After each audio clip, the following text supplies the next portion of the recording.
Hello everyone, I am the Comics Kid 2099 and I am joined today by Connor Nielsen. Connor, how are you doing today? I am pretty okay. How about yourself, Comics Kid? I am also pretty okay, and I think that is a good segue into us talking about something that, for my money, is pretty okay. Today we are talking about the Falcon and the Winter Soldier Disney Plus TV series. Before we begin, Connor had told me a couple of times before I'd watched any of these episodes that he did not enjoy this and that he felt like everyone he talked to liked it more than he did. And I want to say Connor's opinions did not influence mine, but watching this, I think I enjoyed this more than you did, Connor. And I am going to give you a chance to kind of do it more of a proper intro, but I think I enjoyed this more than you did, but I also think that at times I was pretending like I was watching something better than this, and maybe that was what I was enjoying in my mind. But why don't you tell us a little bit about this thing? So, the Connor and the Comics Kid 2099 are going to talk about the Falcon and the Winter Soldier, and this tells the post-Endgame tale of Sam Wilson, aka the Falcon, and Bucky Barnes, aka the Winter Soldier. And what ends up happening is, at the end of Endgame, Steve Rogers, now an elderly old soul, gave Sam Wilson the shield and basically told him, "Hey, kiddo, be the new Captain America." And this starts off, and he says, "I don't really want to do that." He gives it to the Smithsonian, and he hangs out with his sister trying to fix a boat. And the Winter Soldier is no longer the Winter Soldier. Bucky Barnes is still moping around, still kind of sad about things he did that we did not see when he was the Winter Soldier. And then a new Captain America is christened, John Walker, played by Wyatt Russell.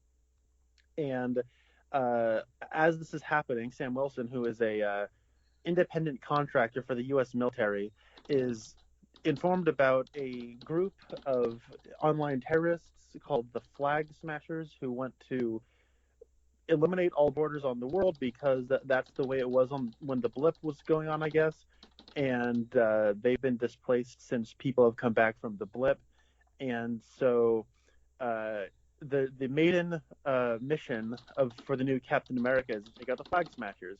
But then also Bucky and Sam decide they want to do this mission as well, but don't want to do it with the new Captain America. So there's friction between them, and a lot of this is a mission in Latvia and Germany and other European countries where the new Captain America and our heroes are trying to track down the Flag Smashers and their leader, Carly Morgenthau, and also Zemo is there for reasons I cannot possibly understand.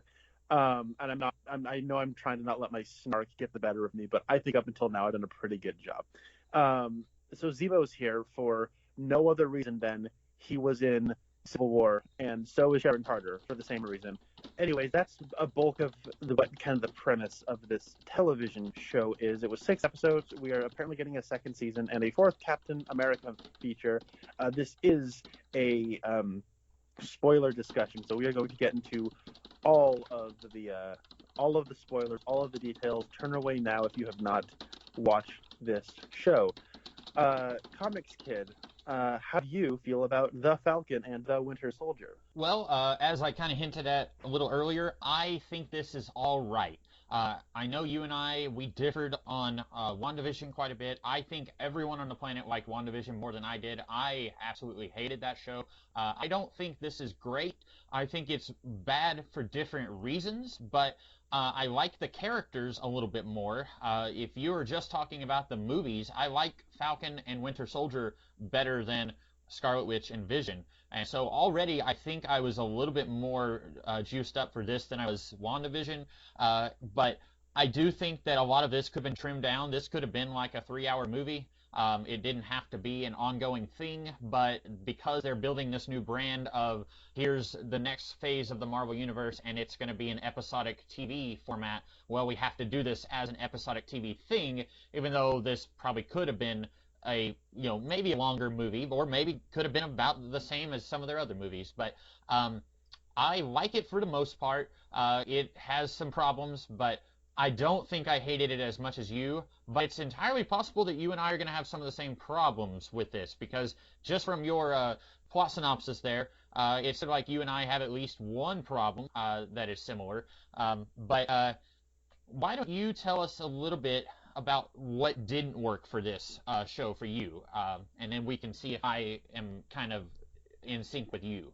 Okay. Hi, everybody. First of all, my name is Connor Nielsen. If you enjoyed the show, I might advise you to not watch this because I didn't just dislike this show. I completely hated just about every aspect of this show.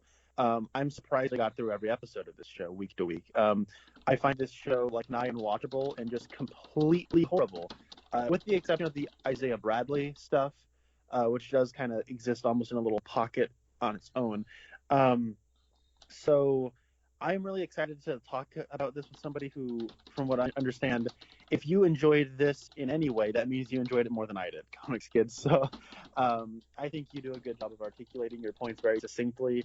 And because every time I try to talk to somebody who enjoyed this, they just kind of give me reasons like, this Falcon, Bucky, and I like the Captain America movies, and yeah. And I'm like, but what did you like about the show? So that's generally been my experience with talking about this television show with the people. I guess I should say I like the first Captain America movie. I think it's the best of the Phase 1 films. And then I think the Winter Soldier and Civil War are really, really good. I really like Winter Soldier a lot, and I think Civil War is probably my favorite of the Phase, not just the Phase 3 films, but my favorite Marvel movie overall. So I was not really like excited about this project just based on like the premise, mostly because I've historically found Bucky Barnes to just be a really boring character. I'm just based entirely on the MCU, not based on any comic books that I have not read. But I think that I was like, okay, I don't really like Bucky, but you know what? This is a television show, 6 episodes. He's one of the title characters. Will finally get some much needed development and time in his head. And this will, you know what? The entire Captain America franchise has honestly been pretty good. So this will probably be pretty good too. And every week I would turn this on and just kind of be dumbstruck at how it systematically turned what is maybe my favorite corner of the Marvel Cinematic Universe, the Captain America side of things, into my least favorite. Like, it is like a systematic, like autopsy post-mortem of what I liked about this corner. And I feel like so much of this show is just working backwards from, well, what do we have to do? I guess we have to include Sharon Carter. Why? Well, I guess because she's from the other movies. Why do we need to include Zemo? Because he was in Civil War, and there's we sort of alluded that we needed to bring him back. So we're just going to, when we get to Zemo, like there's no other way for me to rationalize why he is the way he is, other than he either had a clone or a twin brother that switched place with him in prison. That is the only way I can rationalize why Zemo is the way he is. So I feel like I'm rambling. You have a much more structured way of going about this, but I just feel like this show was just. You said this should have just kind of maybe been a 3-hour film. I mean, I don't even know why this was just not 2 episodes. Like, so many, like, there are so many few actions with consequences in this television show that really the show should have started halfway through the 5th episode. Mm-hmm. Like, yes, so much of this is just wasting time and character assassination that was like insane to me. So, I'm going to try to keep my snark at a minimum, but my minimum today might be a 5 or a 6. So, yeah. And also you were telling me that like everyone you talked to said that they liked it a lot more than you did. But I will say for the first like 4 or 5 episodes, well, for the first like 4 episodes, I was not seeing hardly any talk about this online. When WandaVision was going on every week, it seemed like I could not even turn on an electronic device without seeing someone talk about WandaVision. But with this show, I was not seeing any of that until the last few episodes, and then I was starting to see a lot more buzz about it. But as that started to happen, I started to see a lot more people have complaints about the show also. And so it might be entirely different complaints than what you had, but I remember seeing someone say that the plot of this series should have been episode 5. And so when you said that, in my mind, I was like, oh, yeah, someone else said that. It was a comic book writer, Fred Van Lente, said that. And so I'm like, oh, okay. So, like, I think the closer this got to wrapping up, the more other people started to say, hey, this isn't as good as what I thought it was. And some people, those people may not have even been saying it was that good. I was just seeing more people complain about it as it was wrapping up. I think, again, it's going to be really hard for me to, you say you're going to try to keep your snark out for this. I'm going to try, after this sentence, I'm going to try keeping my snark about WandaVision away, but because I hated that show so much, and I felt like there was just nothing going on with WandaVision for like the first 4 or 5 episodes. It wasn't until the end of that season that things started happening. I was at least kind of happy with Winter Soldier and Falcon that things were happening from the beginning, but like you said, I was noticing a little bit of this is happening, and then this should be happening, and then it gets kind of swept under the rug. So while I think this had the appearance of momentum more so than actual momentum, because there was a whole lot of like, once you're finished watching, you could say, wait a minute, those first 4 episodes, not a whole lot happened. But at least while I was in the middle of watching, I felt more like something was happening as opposed to, haha, it's Dick Van Dyke. So I think if you showed this to somebody who, if they could do the Men in Black thing and erase their memories and not have WandaVision eating away at their brain, they could come at this at a more objective point of view. But because I was kind of, in my mind, I couldn't help comparing and contrasting this with the other Disney Plus Marvel show, I was at least bringing a little bit of like, well, at least it's not that to the table. Okay, and I would be lying if I said that. I mean, by the time we got to my brother and I got to the end of this, like I was just like almost like laughing in disbelief at like everything. Like when my roommates and I watched our thing that we do is we watch the Disney Plus shows. We watched both seasons of The Mandalorian together. We watched WandaVision together, and we watched this. And we usually keep it, shut up until not just not just until the end of the episode, but when the first like kind of half of the credits keep going, we kind of still keep quiet just to sort of silently digest our thoughts, and then we talk. For the finale of this, we were just riffing it like it was Mystery Science Theater 3000. The level of bull crap that was happening, I could not like believe my eyes that this was in like a professional show that like human adults made.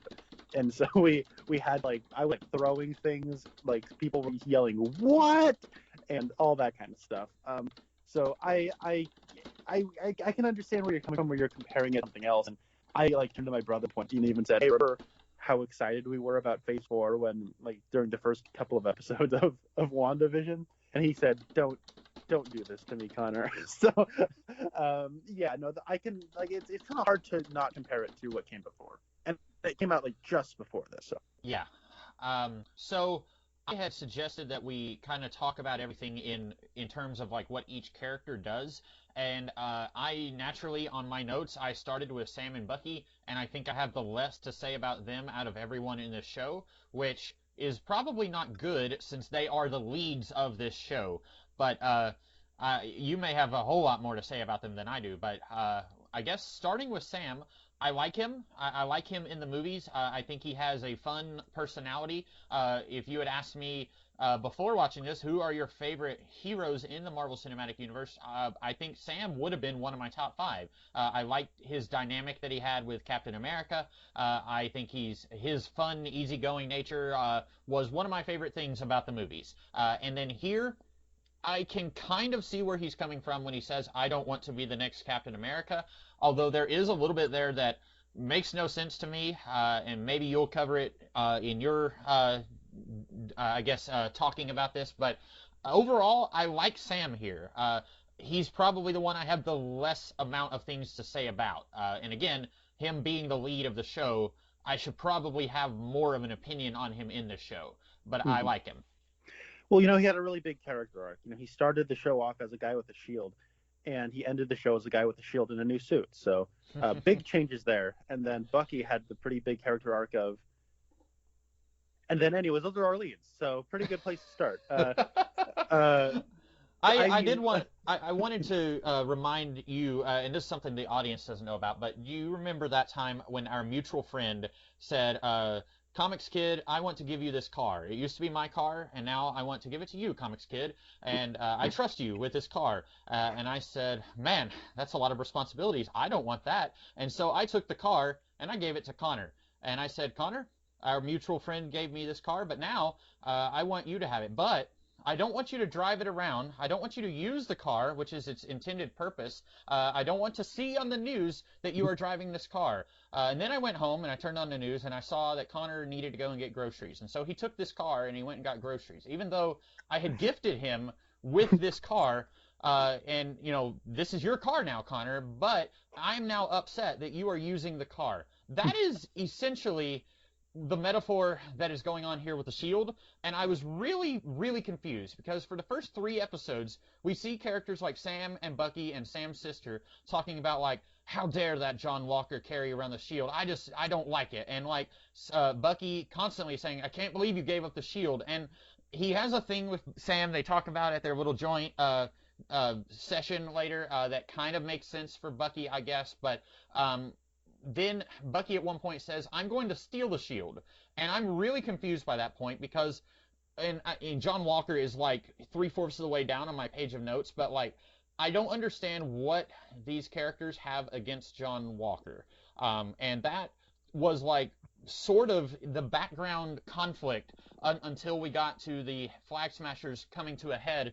That was like a big thing that was kind of, air quotes, driving our characters in the first 3 or 4 episodes. And I was really confused about that. And I was wondering if you could tell me what it is that I'm missing here. Okay. So that is like the first major problem I have with this show is the nonsense with John Walker. Oh boy. So what you're missing is that John Walker has the unforgivable sin.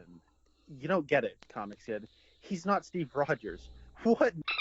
Like, I mean, who does he think he is? He's not Steve Rogers. So anyways, that's all the characterization he's given. Like, that's like, it's insane. Like they hate him because he's not Steve Rogers, and that's it. And I feel like with this show, there's like a weird amount of people who are just like, yeah, I just really don't like him. And it's like, why? Do you just not like him because the heroes and leads of your show just arbitrarily don't like him? Do you simply not like him just because he's not Steve Rogers? Okay, here's my arbitrary reason for liking him. I like Wyatt Russell in other movies.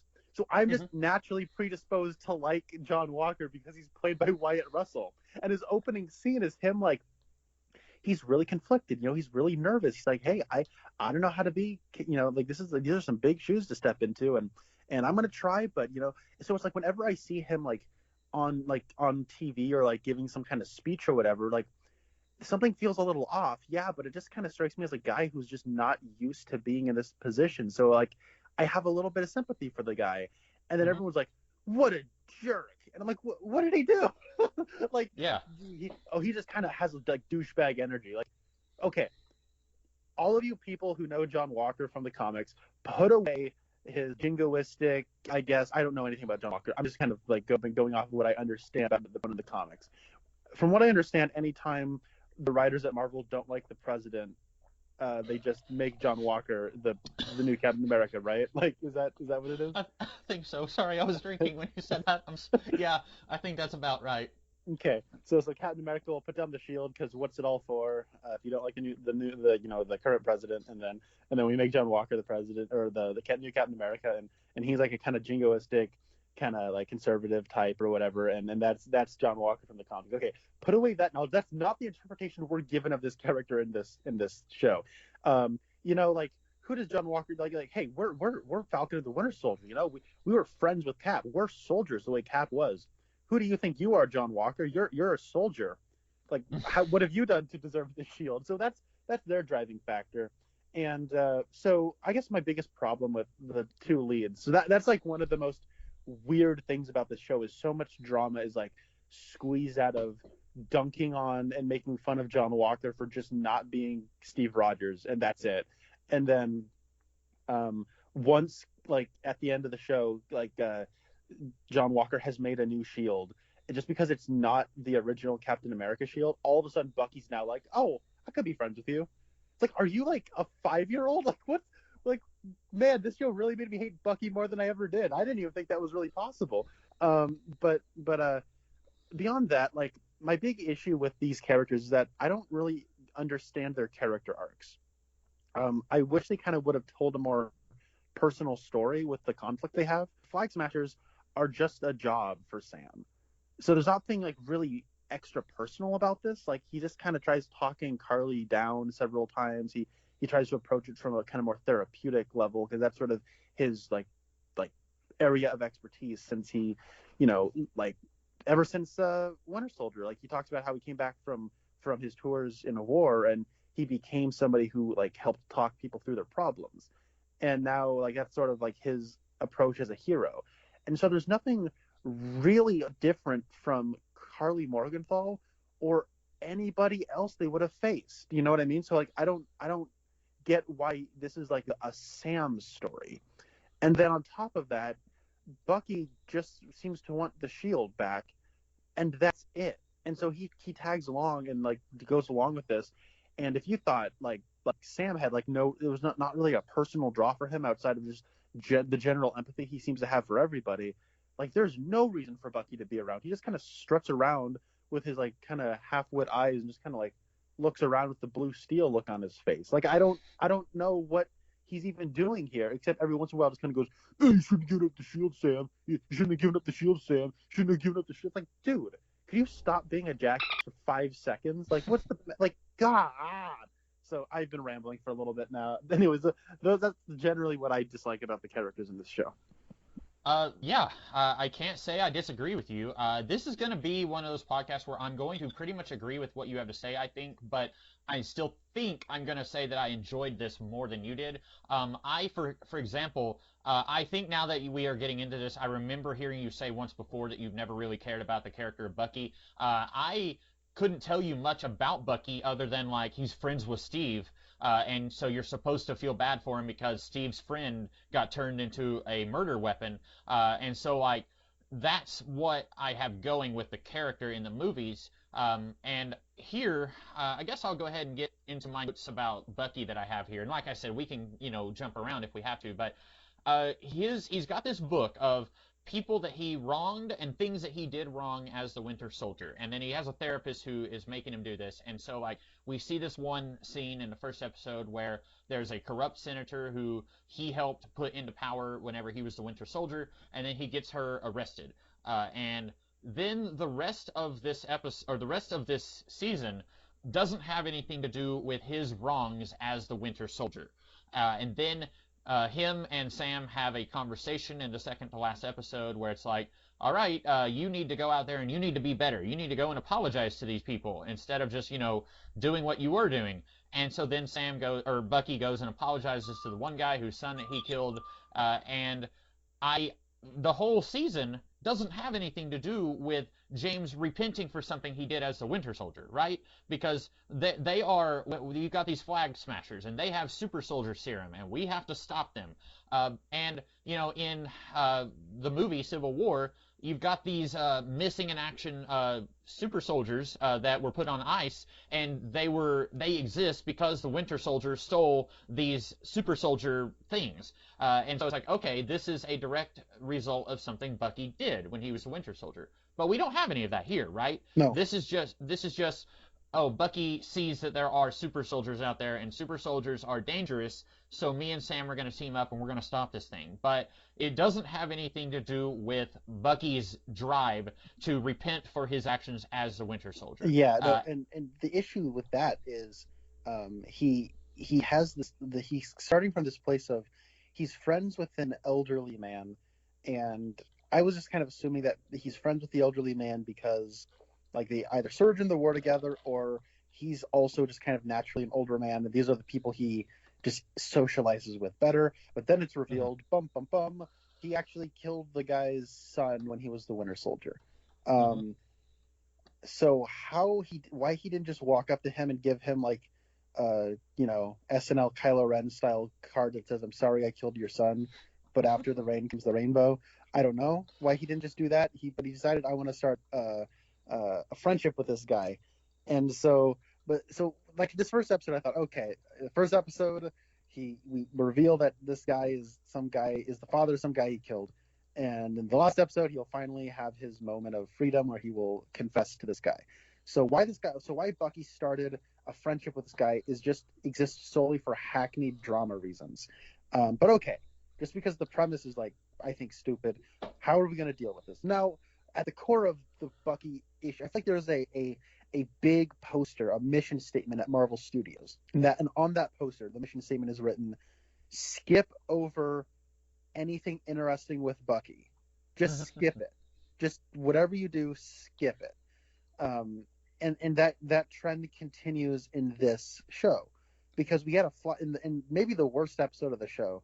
It starts off with maybe the best scene, where it flashes back to Wakanda, and he is going through the Winter Soldier conditioning with I think it's Denai Guerrera from Black Panther, and so you have this moment where he's been like working through this whole deconditioning aspect, and we only get to see the very end of it.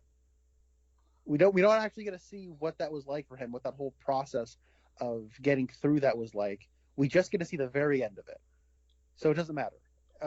And that makes it irritating, because like I want to see that whole thing. We just get to learn what it was like at the very end, and then at the very end of this show, he goes to confess to like the elderly man, and we see like the very beginning of that conversation, and then we don't see the rest of it.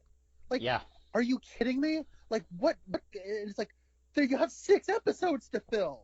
Like, and based on the 5th episode, you sure as heck didn't have like enough time where we're just like watching basically Origins of Bubba Gump Shrimp MCU edition. Like, what is happening? Like, this is like ridiculous that like we're killing so much time just watching Sam and Bucky kick back some brewskis, but when it comes to actually are you hitting on my sister, Bucky? Like stupid stuff like that feels like it should be in Full House. And then but then when it comes to like the actual drama that's supposed to be driving these characters with like specifically with Bucky, it's, well, hold on. we haven't actually done anything with the Bucky character. Why should we start now? It's not like his name is in the title of the show or anything. But the other aspect to that makes it really frustrating is that is given to us at the very end, like it's a big, he finally was able to do it. He was perfectly willing to do it at the beginning of the show. The timing was just awkward. You know what I mean? Like, it's like at the beginning of the show, he was ready to just knock on the dude's door and confess that I killed your son. Bucky just kind of had an awkward moment where the guy was like having a moment of silence for his son, and then he just walked away from it. But he was perfectly capable of doing that. And then he shows up at the end, and it's like, oh, he really learned something. No, he didn't. He just dragged his like knuckles on the ground for the last 4 episodes. Like, what the Sorry, I've been rambling again on that point. You're not wrong. Once again, I know you don't agree with this, but I would love to see Bucky righting wrongs. Like, he has a book, and it's like, okay, here's someone, like, I murdered his mom. You know, it'd basically be My Name is Earl, but the Bucky edition. I would really... maybe that would get a little too intense, like Bucky crying all the time and like, hey, I'm sorry, I murdered your whoever that you were close to. And I imagine it would be really hard. My thinking, when at the very beginning of the first episode, I thought there is no way that he is ever going to be able to confess to this guy that he killed that guy's son, because there's just no way you can easily drop, hey, guess what? I did a little tiny mistake. My bad. Anyway, peace. See you later. And so it's easier to just not write that, because that would be a nearly impossible scene to write. How do you have this man react to that? Well, in theory, he should be enraged. In theory, the guy should have died of a heart attack, because he's just received a huge, huge bit of information that is a giant game changer. And like, you know, I mean, if this was a comedy thing, like, he would have said, your son was murdered by the Winter Soldier, and it was me. And then you just cut to the man getting loaded onto an ambulance. And then Bucky's like, well, I didn't see that coming. Wah, wah. But, like, it would be, I will say this, it would be very difficult to write that scene. But then don't tease us with that. Don't, like you're saying, that is interesting. Getting to see Bucky understand that, like, yes, I wasn't in control of my actions, but I still remember it. And if the Wakandans were able to help me move past that, then that means maybe I was able to move past it all along. And there's some really meaty stuff there that you could work with, but then they don't. Then there is a saying in writing stories: don't remind your audience that there is a more interesting story that they could be watching. And that's what this is doing. The Bucky as "My name is Earl" is much more interesting to me than Bucky saying, well, Sam's in danger, so I'm going to go help him with this. And then we're going to yell at each other like people who genuinely hate each other for most of the series while we're doing it. And I don't think that's as interesting as what Bucky was actually trying to work through his trauma. Yeah. I remember when the first episode aired, and I was like, wow, this is like ridiculous that we're doing this. We're like, all this like kind of thing with the old guy is just here so that we can have a payoff for it in the last episode. And people are like, hey, you don't know that. And I'm like, I can say with like 95% confidence that is what's going to happen. Like, I've seen enough of these things to know that that's how that goes.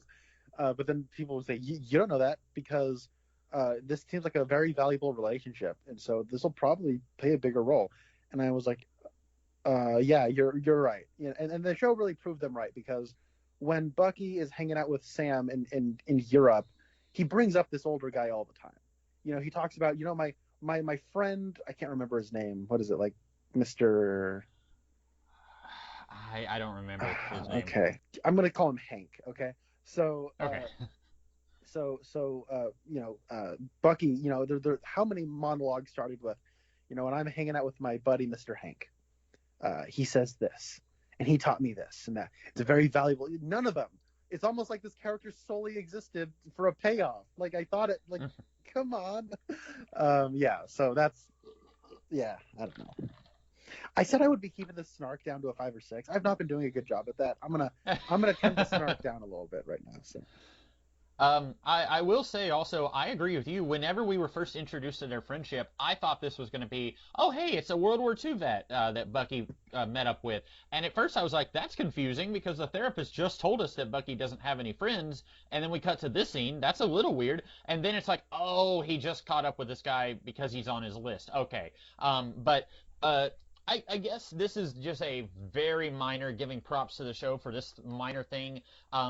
Sometimes I get frustrated with a movie or a show whenever characters know something that really the characters shouldn't know, but the audience knows it, and therefore the characters do as well. And specifically, we, the audience, know that Steve Rogers survived the events of Endgame. He's like, 105 years old, but he is still alive, maybe, because he gave Sam the shield. But then Sam goes in front of the general public and says, Steve Rogers, basically they're all acting like Steve died, and now here's his shield.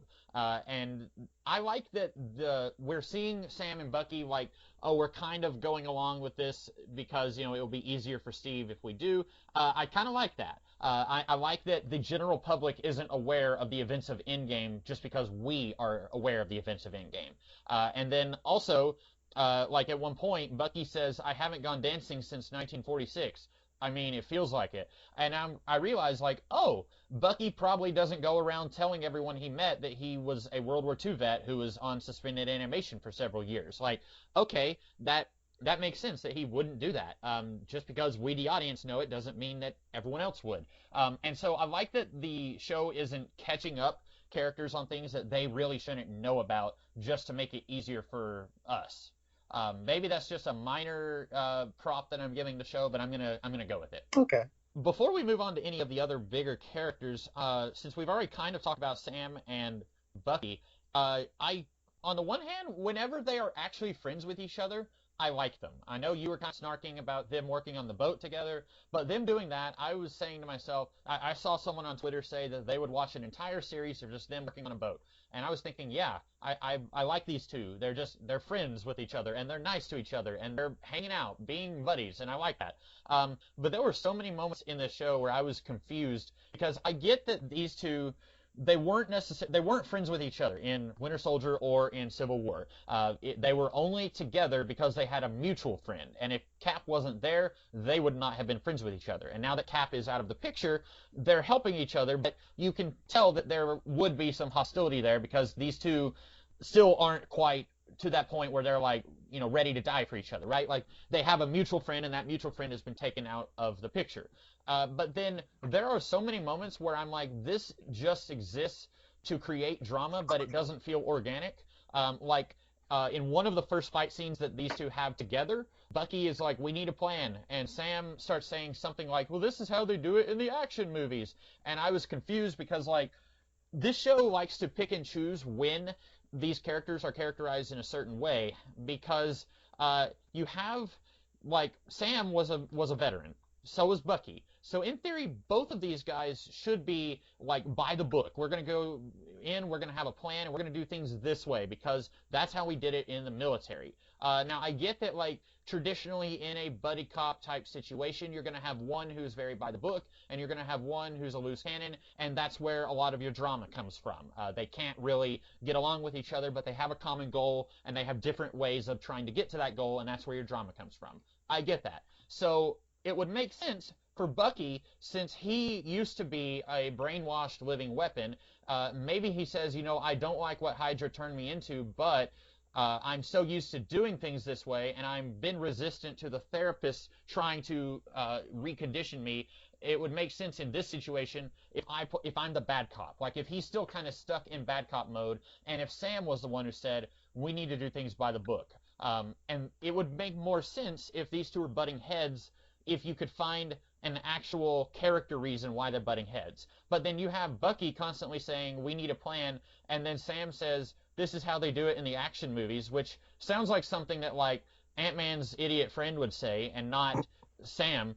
And so I was really confused at some of the drama here, and then, like, the therapist says, well, since James apparently is no longer mandated to go to session, I'm going to talk to him real quick before he leaves. And Sam, I'm kidnapping you, and you're coming to this session too, whether you want to or not, because that's how it works with session and therapy. And so then she says, I want you two to put your legs together in a very erotic way, and I want you two to look into each other's eyes and say what's wrong. And then they both say, we're just going to work together, and then we're never going to talk to each other again, and we're going to go our separate ways. And then, like, 2 episodes later, like, they're both kind of going to bat for each other. Like, the police come, and they're willing to arrest Sam because and we're going to have to probably talk about, like, race relations in America, and that stuff is difficult to talk about and not easy to do, but, like, they're walking through a primarily black neighborhood, and then these police officers come through, and they're like, we're going to arrest Falcon.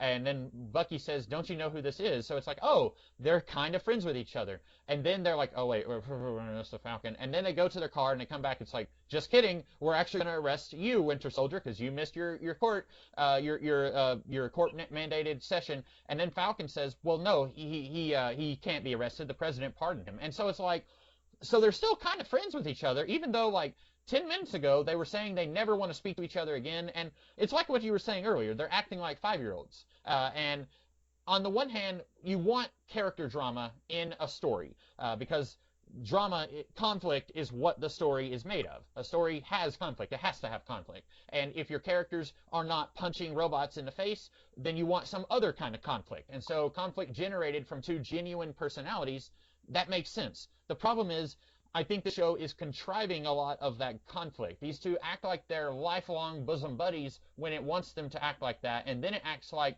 they hate each other for fights and they hate each other when it wants them to act like that. And so while I do think I like these characters a little more than you do, at least sometimes outside of the show, I do think that it's having trouble figuring out what it wants to do with them. I agree. I feel like the goal of this season was just get Falcon into a Captain America suit, and yeah, that's kind of where they have to work from. And so so a lot of what ends up happening for the first 4.5 episodes is just kind of killing time, trying to come up with anything it can grasp its hands at to just kind of keep the runtime going. Hold on. Sorry, that was a genuine yawn. I woke up not too long ago. Didn't get a lot of sleep last night. The dynamic's kind of weird because the first episode they don't even hang out with each other at all. It's entirely segmented. The second episode, Bucky just shows up and he's like, "Hey Falcon, you shouldn't have given up the shield." And he's like, "Oh, hi Bucky." And that's like, and I'm like, oh, I guess they work together sometimes. And then like throughout a lot of the second episode, they're acting like Hobbs and Shaw from the hit Fast and Furious spin-off film Hobbs and Shaw, where it's Jason Statham and The Rock, and they give each other grief a lot, and they try to be tougher than each other, and it's just wacky and fun. And it's trying to do the same thing, but with the MCU. And then the third episode, for reasons I cannot possibly understand, Bucky breaks Zemo out of prison because I guess he's an idiot. And then and then from that point on, they're like, we got to stick together because we don't know if we can trust Zemo. It's like, then why did you break him out? But then so then like their dynamic really doesn't solidify until the third episode. And is that just supposed to be because when they had their therapy session, Bucky had an outburst where he was like, if Steve was wrong about you, then it's possible he was wrong about me, and like that's the breakthrough they needed. Like, I don't know, it's weird that your main character dynamic, the character dynamic that the title of your show is built around does not get really solidified until like the third episode of your 6-episode show. And what you had mentioned earlier is on point, where you were talking about how, these characters, they had a mutual friend, but they weren't really friends with each other. It's like, I think that's a cool concept for a show of, let's make a Captain America TV show, but without Captain America, and you're left with a bunch of supporting characters who don't really know each other all that well. And I'm like, oh, that's an interesting premise to build your show around, because Captain America is such like a paradigm, and people simply like him because he's Captain America. And so when you have all these people who are hanging around him regularly and probably knew each other's face, saw each other a handful of times, they like each other, but in a very acquaintance sort of way. And so I kind of like the idea that there might be friction there. There might not be, but the issue I have is, what if all of Captain America's friends had to hang out with each other without Captain America, and then they all hated each other? And it's like, everyone's just kind of a jerk to one another. We'll get to Sharon, but like, wow, can you say character assassination? Wow. I actually do like the line, if he was wrong about you, then he could have been wrong about me. I kind of like that, because Bucky is torn up about all the people he killed and all the horrible stuff he did, and Steve was the one person who believed in him. I kind of like that. I know you aren't a big fan of the Winter Soldier, but I do like the idea that he's upset with Sam because Sam gave up the shield, and Bucky's like, Cap believed in you, and if he was wrong, I kind of like that. Unfortunately, they don't do a whole lot with that, because after that scene, like you said, they pretty much act like friends once they have Zemo in their corner. And so they don't do much with that until the training montage with the shield in the second to last episode. And then it's like typical sitcom where it's like you have two characters who are arguing about something, and at the end they both say, I was wrong. No, I was wrong. Okay, let's hug. That's kind of what it is. And so I like that line, but I do think it's very clunky in how it's handled. No, and I will say that's the part of the show that had me wondering, what? Maybe I didn't like these first 2 episodes nearly at all, but with that sort of breakdown Bucky has, maybe moving forward I can spend more time in his head and I'll begin to like this character more. And it was pretty much solely based on that moment that he has where he does kind of like break down and talk about what his insecurities are. I'm still hoping to eventually know more about Bucky, but yeah, no, I know I kind of made fun of that line. I will agree with you. I think it's one of the better lines. So, you know how you said people were taking what they know of John Walker from the comics and bringing it to the show and saying, like, we don't like him because of something he did in the comics. But hey, remember Zemo, who is a Nazi in the comics, and how he did a wacky dance in this show? We love Zemo! So the next character on my list is Baron Zemo. And I promise you guys, I did not know what Connor's beefs were with this show when I started typing my notes, but I swear, looking at my notes on Zemo here, which is the biggest chunk of my notes by far, it looks a lot like Connor typed up about half of what I have to say here. So do you want to start with Zemo, or should I say what I have to say about him? I'll quickly just say something, and I'll let you just go off. All right? Okay. I think Daniel Bruhl is giving a very good performance. Yes. I like it. It's not Zemo from Civil War at all.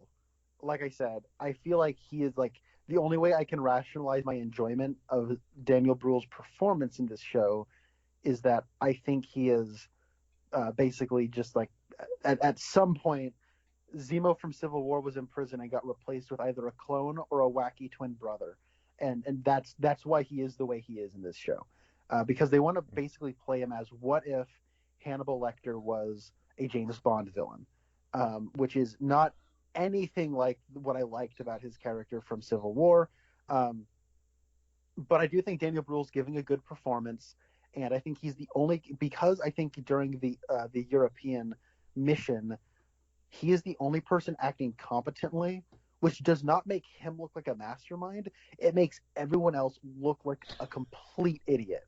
So, anyways, I'll let you go off on him. I do want to say I have something positive to say about the show, and it is with Zemo, albeit with an asterisk. Oh, okay. So first, I want to say, I think in terms of like watching the MCU movies in order, Civil War might have been the first time where I was like, I like this villain. I think that he's actually interesting. I don't know when it was that people stopped unilaterally praising every aspect of the MCU and they started saying, wait a minute, the villains are kind of the weak link. But for a while, the villains were the weak link. And then I think Zemo was really the first time where, at least for me, I was saying, I like this guy. He's interesting. He has more than just one single laughable dimension. There's actually more going on with him than that. I liked his portrayal in Civil War. His family was killed, and in his mind, he blames the Avengers, and also Ultron, I guess, if he knows about the existence of Ultron. I do not understand what his point in this show is, because multiple times in the show, he will have these little philosophical discussions with someone about super soldiers. And like, oh, if you're a super soldier, then you're bad and you have to be killed. And then Sam says, well, what about Steve? And he said, yeah, fair point. But there are, Steve was a one-of-a-kind guy. But here's my question for you. I sincerely am confused. Why is Zemo just hung up on super soldiers? Because it was the entire group of Avengers who brought down Sokovia and, destroyed his city, right? So it was gods and sorceresses and regular non-super soldiers in robot suits, right? Yes. But here, like, he didn't like so in Civil War, his whole thing is he's manipulating everybody. He's trying to, A, tear apart the Avengers, and B, when Iron Man and Bucky and Cap, when they're going to that one place somewhere in the Arctic, they think that this guy is trying to resurrect these old super soldiers from the 90s. And that's like, oh, that's bad news, that they could be dangerous. And then it's like, just kidding, I killed all of them. And it's a twist. And it's like, he says, I don't want more of you guys running around. You superpowered people are the ones who killed my family. And then here, it's like, I just have a problem with super soldiers. People who were regular, and then they were given slightly stronger powers. But like, if Thor or the rest of the Asgardians came back to Earth, does he have a problem with them? Because Thor is probably a lot stronger than one of the Flag Smashers. But this is making it seem like he just has a problem with people who got their powers from research that stemmed from Abraham Erskine's Project Rebirth in the 40s. And I'm a little confused about that. I can clear up all this confusion for you. This is a Captain America show. Okay, but then they break him out, and by the way, this kind of reminds me of a couple of the X-Men movies, and I have the biggest love-hate relationship with the X-Men movies. I'm a huge X-Men fan, but sometimes those movies, they really work for me, and sometimes they really don't. And this kind of reminded me of X2, and it kind of sort of reminded me of Days of Future Past a little bit. And both of those movies have the heroes teaming up with the villain, and I think it works better in both of those than it does here. In theory, when you have the villain and the hero need to team up type story, it illustrates that whoever they are up against is a much bigger threat to both of them than either of them were to each other. So Magneto teams up with the X-Men in X2 because with Cerebro, William Stryker can kill all mutants. And Magneto and the X-Men are like, that's not good, we have to stop him together. And that works in that movie. The problem is, boy, when we get to Infamous Nest, I am going to have a lot of really mean things to say, but this show is not doing a very good job of creating a villain that our previous villain will feel justified in teaming up with the heroes to stop. I don't really think that the show does a good enough job creating a justified reason for all three of these guys to work together. When they first break Zemo out of prison, Bucky says, well, Hydra might be behind all this. And then as soon as they break him out, Hydra is never mentioned again.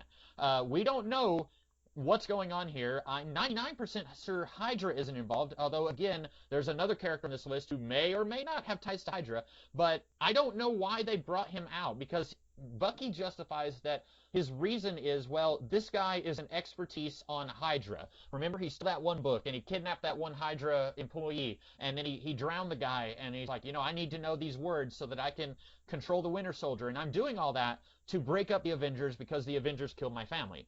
And now here, this guy seems A-okay with teaming up with two Avengers, or at least one almost Avenger and then one guy who was not really an Avenger, but they're close enough that it counts, right? Like, Sam was an Avenger. Bucky, I don't think ever really counted, but he teamed up with them enough that I would say if I hated the Avengers for killing my family, I would probably hate Bucky because he's friends with them and he has superpowers and he's just as bad in my book. And so I don't understand why Zemo is teaming up with them. It would have made more sense as soon as they broke him out if he chloroformed them and said, see you suckers, and then he goes and kills all the super soldiers because they pose a threat to humanity. And he misses his family, he loved his family, and he says, these guys are going to kill more families. And they do. Carly blows up 3 innocent people in the 3rd episode. And it would have made more sense if he just breaks ranks and goes and does things his way because he genuinely believes that the super soldiers are a problem. But they don't do that. There is one completely weird sequence where they are looking for Memphis Nest, and they go to this one place, and they split up, and they're all like, hey, do you know where she is? And they all run away from Sam. And so then Zemo brings some candy, and he gives it to a little girl and says, by the way, I'm looking for her. Can you tell me where she is? And she says, sure. And then he says, those men over there, they're bad guys. Don't tell them what you told me. So what does Zemo immediately do, Connor, in the very next scene? He tells them what she told him. Yes. Why? Why did he do that? Why? I don't get it. Is he planning something evil? No. Because they just do exactly what they were planning to do. And then later he escapes when the Dora Milaje, I hope I'm pronouncing that right, the Wakandan militia, I'm going to say that because I know how to pronounce that. When the Wakandan women, when they are looking for him, he escapes. And you're thinking, ooh, is he going to go and form the Masters of Evil? And he's going to say, perhaps we should have a Masters of our own. No, he just goes to his family's memorial and he says, well, you're here now. Go ahead and take me back to jail. Okay, then why did he escape? He just, throughout this whole series, he's formed enough of a friendship with Sam and Bucky that once they have captured him, you would think that he could have said, hey, I will willingly go back to jail. Can you at least let me visit my family's grave? And then Bucky can kind of do the stoic nod to the bald lady and, do that thing. And then she's like, okay, fine, we'll do that. And then they take him to his grave and he says, okay, I'll willingly go back to prison now. But he escapes and you think, oh, he's got something sinister planned. He put on the little purple toboggan. Nope, nothing's, no. On paper, I kind of like the concept of here's some villains teaming up with some heroes. But this show does not make it work at all. No. So Zemo is really, really sad about stuff, right? I can just rewrite this. So you have a segment on your channel where you every Friday like to rewrite something. I guess I'll steal your whole thing from you right now, and I'll just rewrite this show right now. 5 years ago during the blip, they were transporting Zemo from one jail to another, and then the blip or the snapping happened, and then his guards just immediately vaporize away, and then he just kind of looks around and he's like, what? And then he just books it, right? He gets out of there. And then 5-6 years later, when this show is getting started, they're looking for Carly Morgenthau or the Power Broker or whoever, and then they get on the phone with Sharon Carter because Steve Rogers wasn't a selfish jerk during the blip and actually got her a pardon too. And then they say, hey, we're looking for somebody who has leads. Do you know anybody in the underground? And Sharon Carter can say, I'm well coordinated, or I've been tracking Zemo, who in the last 5 years has amassed a huge underground gang and empire, and he's a baron now. And then they go, okay. So then they go find him, and that's why he is the way he is now. is because he got a new lease on life when he broke out of prison, and he was able to like build a fortune and whatnot. Instead, we just retroactively make it like like he's been rich this whole time. See, what I liked about Zemo is that he was just some guy who had like soldier training, right? And that was his thing. Is that like the whole point of Zemo is that some guy with enough drive and foresight and determination, he could take down the Avengers. He could identify like the chinks in all the armor. He could like I found compelling about him. Knowing that he was just a rich jerk the whole time is like, it just kind of makes his motivations now. Not to say that it makes them petty, but like it's a little less endearing. It makes like the concept of Zemo less threatening to me, because of course, like we live in a world where we have like how many interpretations? Okay, this is just what if Batman didn't like superheroes? That's what I took it as, anyways. And he's like, so Zack Snyder's Batman. Yeah, I got a million of them. I was really waiting for the scene where Zemo was running around with a gun and just starts killing everybody and shooting it. Well, I mean, he does do that. He does try shooting Carly Morgenthau. But I want to see him walk into like a global resettlement place and just murder all the kids with a gun because he's a jerk. But in this one, it's just like he's like, I got the impression that Zemo was a broken man who had nothing left to live for. But he had a butler. Okay. If the butler can just blow people up at the end, how come his butler can break him out of prison? I don't know. Like, come on. This is so stupid. By the way, I love when I first saw that. I thought, because we see the car blow up, and then we see a face in the rear view, in the side mirror on a car, and an old man. And at first I thought, did Sharon put on the Winter Soldier mechanical disguise thing? Is that Sharon? Did Sharon just blow these people up? And then we turn around, I'm like, oh, it's French Alfred. Okay. And then he like has his butler gloves, and I thought, please have him pick up a comical broom and a dustpan and go over and start like sweeping up all the ash and putting it in a garbage can. Like, please go to that level of comedy. Well, they didn't do that, but they did something that was equal level of comedy. It cuts to Zemo, who for whatever reason has a phone in prison, gets the message, and then literally turns to the camera and smirks. Yeah. So Zemo gets broken out of. So this whole thing was like, I think it's like monumentally like stupid, where it's like, so Falcon, Winter Soldier's an idiot, and he breaks Zemo out of prison, even after he acts like Hannibal Lecter as a James Bond villain in prison. He breaks him out because I guess Winter Soldier has like no imagination, and so what ends up happening is Zemo just tags along, and you're supposed to be like, whoa, who's really in control here? Is it Zemo or is it Falcon and Winter Soldier? This is like a deal with the devil, man. No, they're just idiots. Like there's that whole bit where they go to a nightclub, and you see it's like what I just said, where you're like, oh, who's really in control here, man? You see this happen several times. You see it happen with where they go to the nightclub, and Winter Soldier is just basically like in character as himself, as like a brainwashed version of himself. And so he basically has to do whatever Zemo says. But like, that's the plan. But anytime Zemo's like, come on, Winter Soldier, do what I say, the music like, and you're supposed to be like, whoa. It's like, no, let's not act like there's any suspense here. This is ridiculous. And then later, so I think Bucky wins the award for dumbest character in this show. He and Carly are really battling that one out. Yeah. but like there is like 3 different occasions where Sam turns to Bucky and says, "Don't let him out of your sight." And the first thing Bucky does is just turn around and walk away all by himself. Like, what? There's part where they like go around and Sam is walking around. Sam and Bucky are walking around like that guy in the Dunder Mifflin commercial from that episode of The Office, where they're like, excuse me, and then everyone's just like turning away and leaving them and like closing doors on them, and they're like, hello, can I talk to you? And then like, they're really great interrogators. They're really good at gathering intel.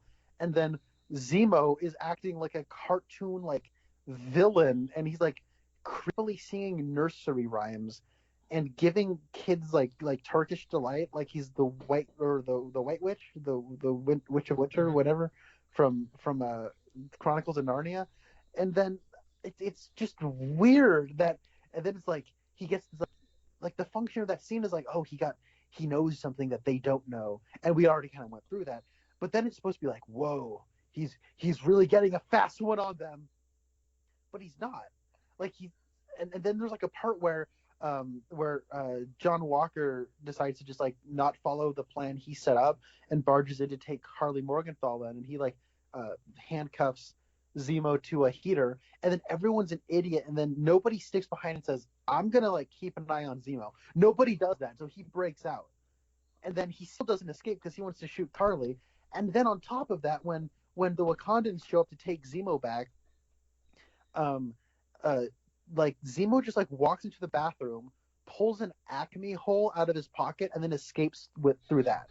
Like, and then that was completely pointless. Like why did the Wakandans just take him back? And like it feels like we have some cool shots of like an idea for a scene where Winter Soldier dramatically points a gun at Zemo, even though the gun's empty. So basically, him doing that is like completely pointless and just there so you can have cool shots for a trailer, or it'll look cool in a fan-made music video.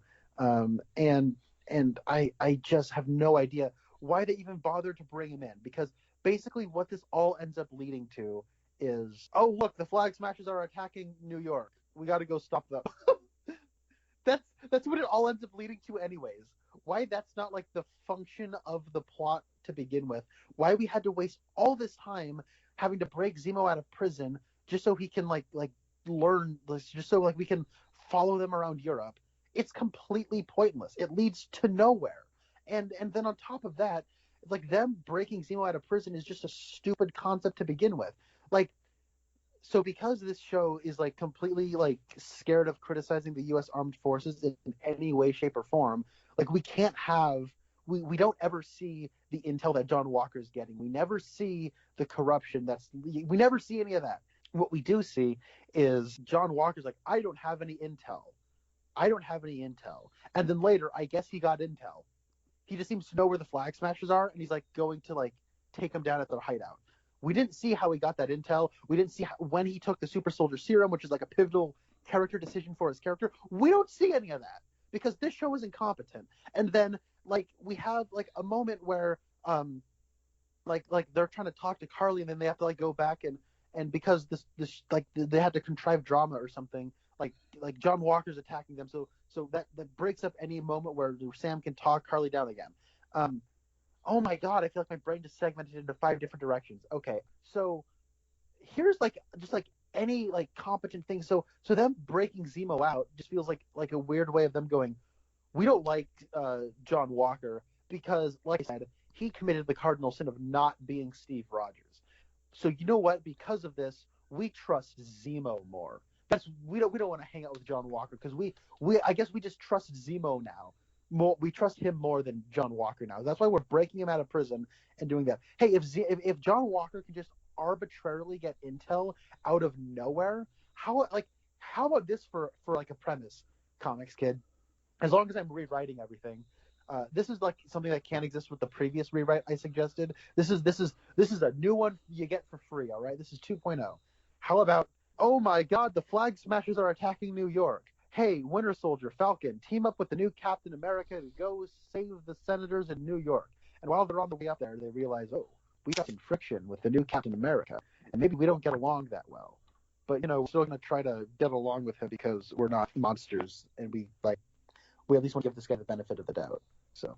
Yeah, and when because I didn't watch any of this until it was all over. That's how I roll. I don't want to watch it week to week and then get my hopes up. I think a lot of people did that with WandaVision, where they had all these crazy theories and then they got upset that the show didn't meet those theories.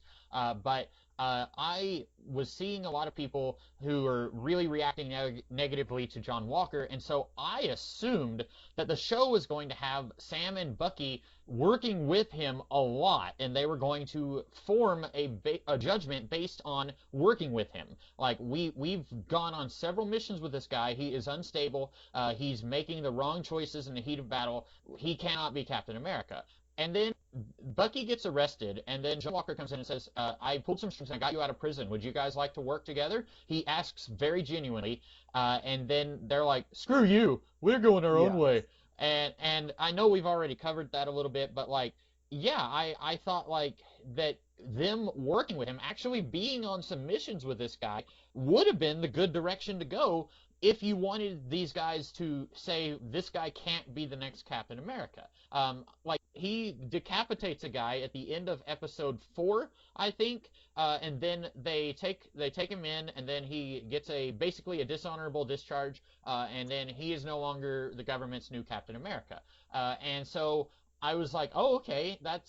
I feel like something like that, the decapitation should have happened like in episode 1, where Sam and Bucky are with him on a mission, and he does something reprehensible, but nobody else knows about it, and then he's like, I had to do it to get the job done, and they're like, oh, this guy's a lunatic, and then like, I mean, we would have to ignore the fact that multiple times Steve Rogers threw someone through a propeller, but it is what it is, I guess. But like that would have been good, I think, having like, maybe you could have started the series with John Walker already having some kind of working relationship with Sam.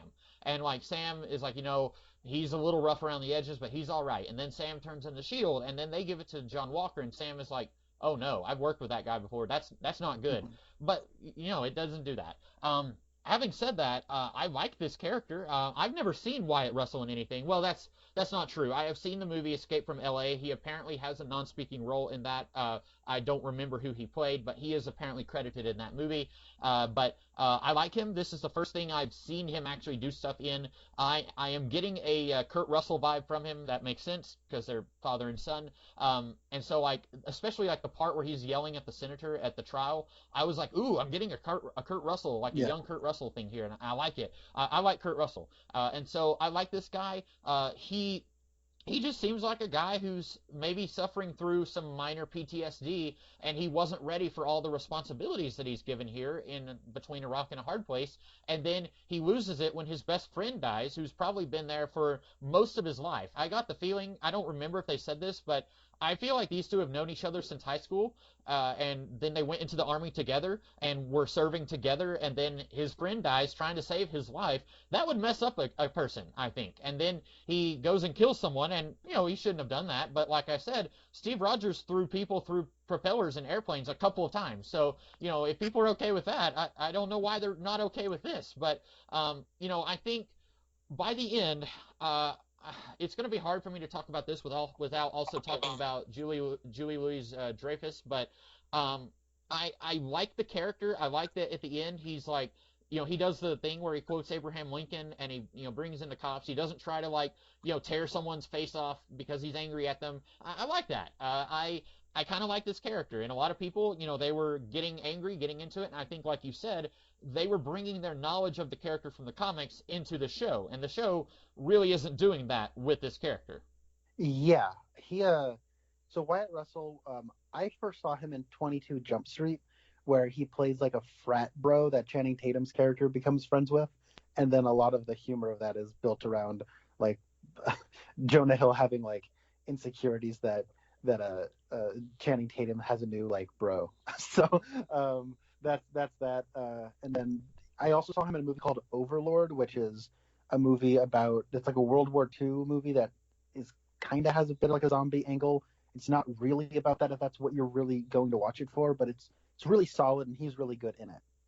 And then I think his best performance is in a film called Everybody Wants Some, which is a Richard Linklater film that is a spiritual sequel to Dazed and Confused. It's just 3 days of like college baseball players hanging out with each other, and he plays the character named Willoughby, which is a reference to a Twilight Zone episode, which has a total reason for being there, which is completely awesome and continues my evidence for why Richard Linklater is one of the great screenwriters of all time. But he's awesome in that, where he kind of plays like the school stoner, and he's really good.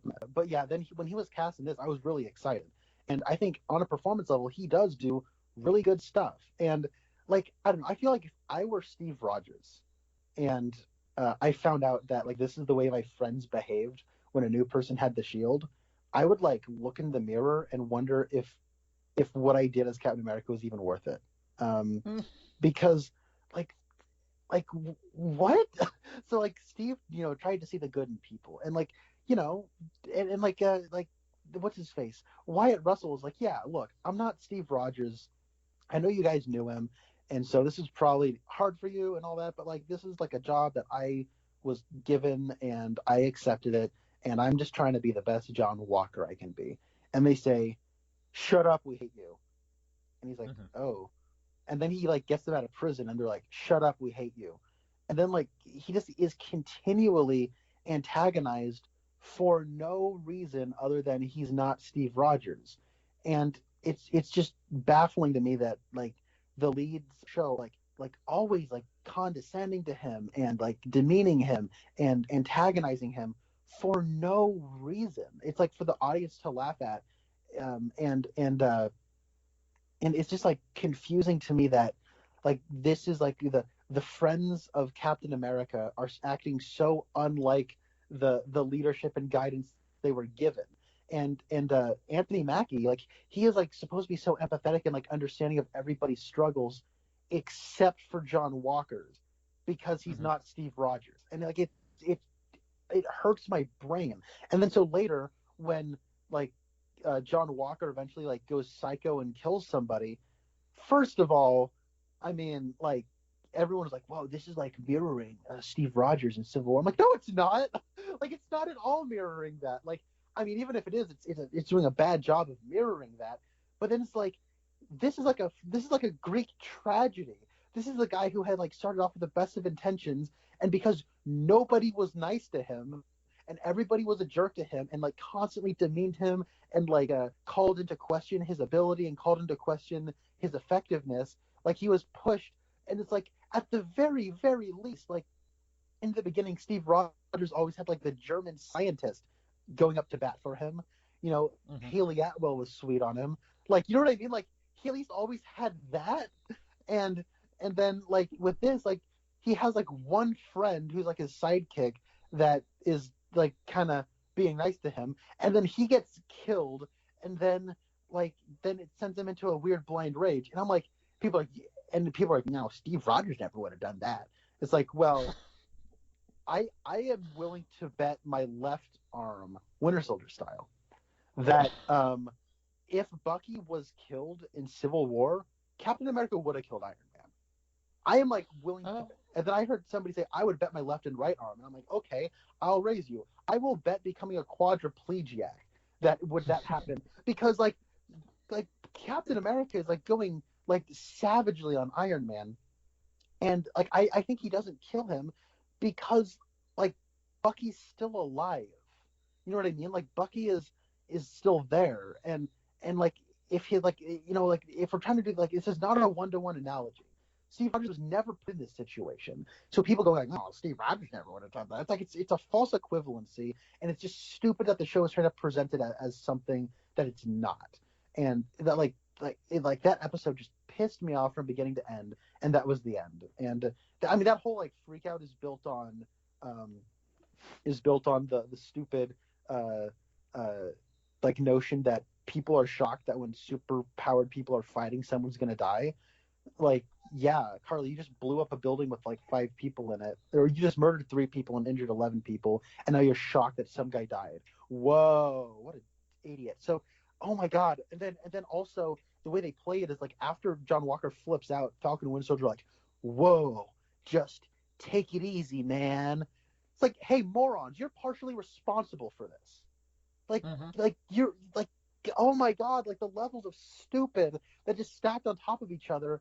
It's like, and then after this flip out that John Walker has, and if you want to get into it, he is just killing somebody in the heat of battle.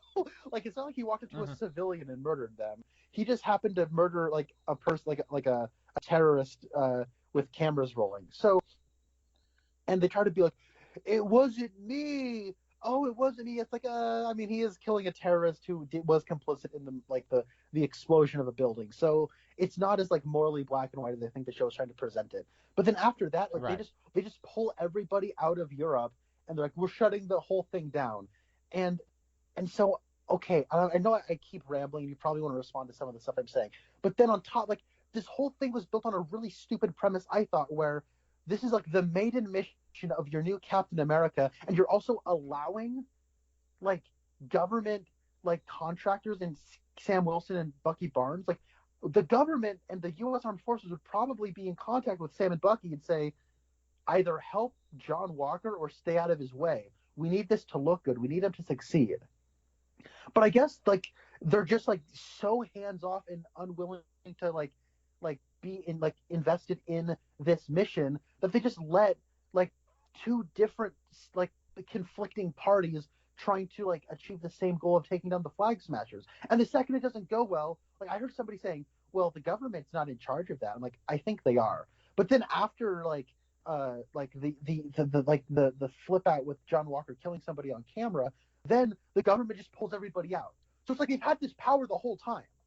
But because like the government is incompetent in this show and the U.S. Armed Forces are incompetent in this show, like now they're just pulling it out once the situation got bad. It's like this situation that as it was presented in the like last 3 episodes before that wouldn't have happened that way. Ugh. I pretty much co-sign everything you said, and I haven't gotten into any discourse on this show with anybody, but I imagine somebody is going to say, well, John Walker's a bad guy because that person, they were unarmed and they were on the ground and they said, I didn't kill him. But like you said, every one of the Flag Smashers is pretty much just as bad as Carly when she explodes an entire building of innocents and then they're all like, well, seems good to me. We're going to keep going with her. Like, this all looks fine. Like, every time she does something crazy, somebody like looks at her like, oh no, she's gone too far, and then they keep working with her. Yes. I cannot wait to get to my notes about her because while you seem to be pretty evenly steamed about everything that happened in the show, I think my brain nearly broke trying to process the villains of the show. I was so confused. But yeah, I like John Walker. The next thing I have on my list is Sharon, but I actually want to get to Elaine from Seinfeld. So this was one that was spoiled for me on Twitter, that she is playing Nick Fury's girlfriend from the comics. I'm not even going to attempt to pronounce her name because she has like 10,000 names, but she is Nick Fury's girlfriend from S.H.I.E.L.D. in the comics. And she comes in, she has, I think, 2 scenes. She goes to John Walker after he's been dishonorably discharged, and she says, hey, you did good, call me. And then she gives him a card that's blank. And then later, she gives him basically his same costume, but it looks a little bit more like the costume he wore in the late 80s in the comics. And then she says, pretty soon, we're not going to need a Captain America, but we are going to need a U.S. agent.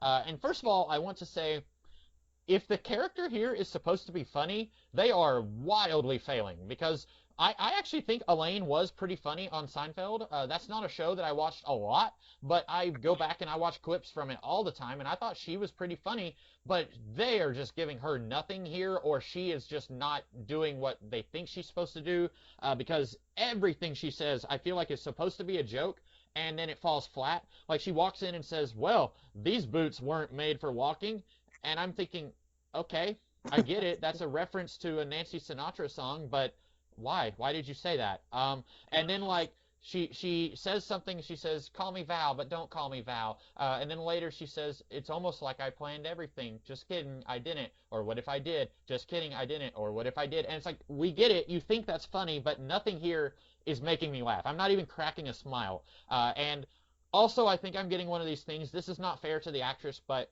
watching this, I keep saying, that's Elaine from Seinfeld. It's really hard for me to get past this really famous role she had, 30 years ago, but I'm having trouble getting past that. And if they had gotten just some nobody, then it probably wouldn't have had the impact that they wanted it to have. I would have said, hey, they got some nobody to play this character I am passingly familiar with in the comics. But I thought that because the closer we got to the end of this season, a lot of people were spoiling stuff about the show, and I was seeing spoilers. I saw some people say that she was a Hydra agent, and I was waiting for that reveal that she was going to like get in a van and she was going to call and say, yeah, he's working for us now. Hail Hydra. Bum, bum, bum. They don't do that. I don't know what her deal is. Is she evil? because she is acting evil. When she comes in and says, pretty soon there's not going to be a Captain America, but we will have you, my son, and you will do what we tell you to do. And you're almost waiting for her to actually say, blah, ha, ha. She's acting evil, but the character in the comics was a S.H.I.E.L.D. agent, not evil S.H.I.E.L.D. agent. And then about 10-ish years ago, they revealed, yeah, she's also a Hydra agent. And so, in the comics. And so I have no idea what this show is doing with her, because she's only in 2 scenes, and they're setting up something in the future, but I don't know what. So I have no idea if she's supposed to be Hydra or not.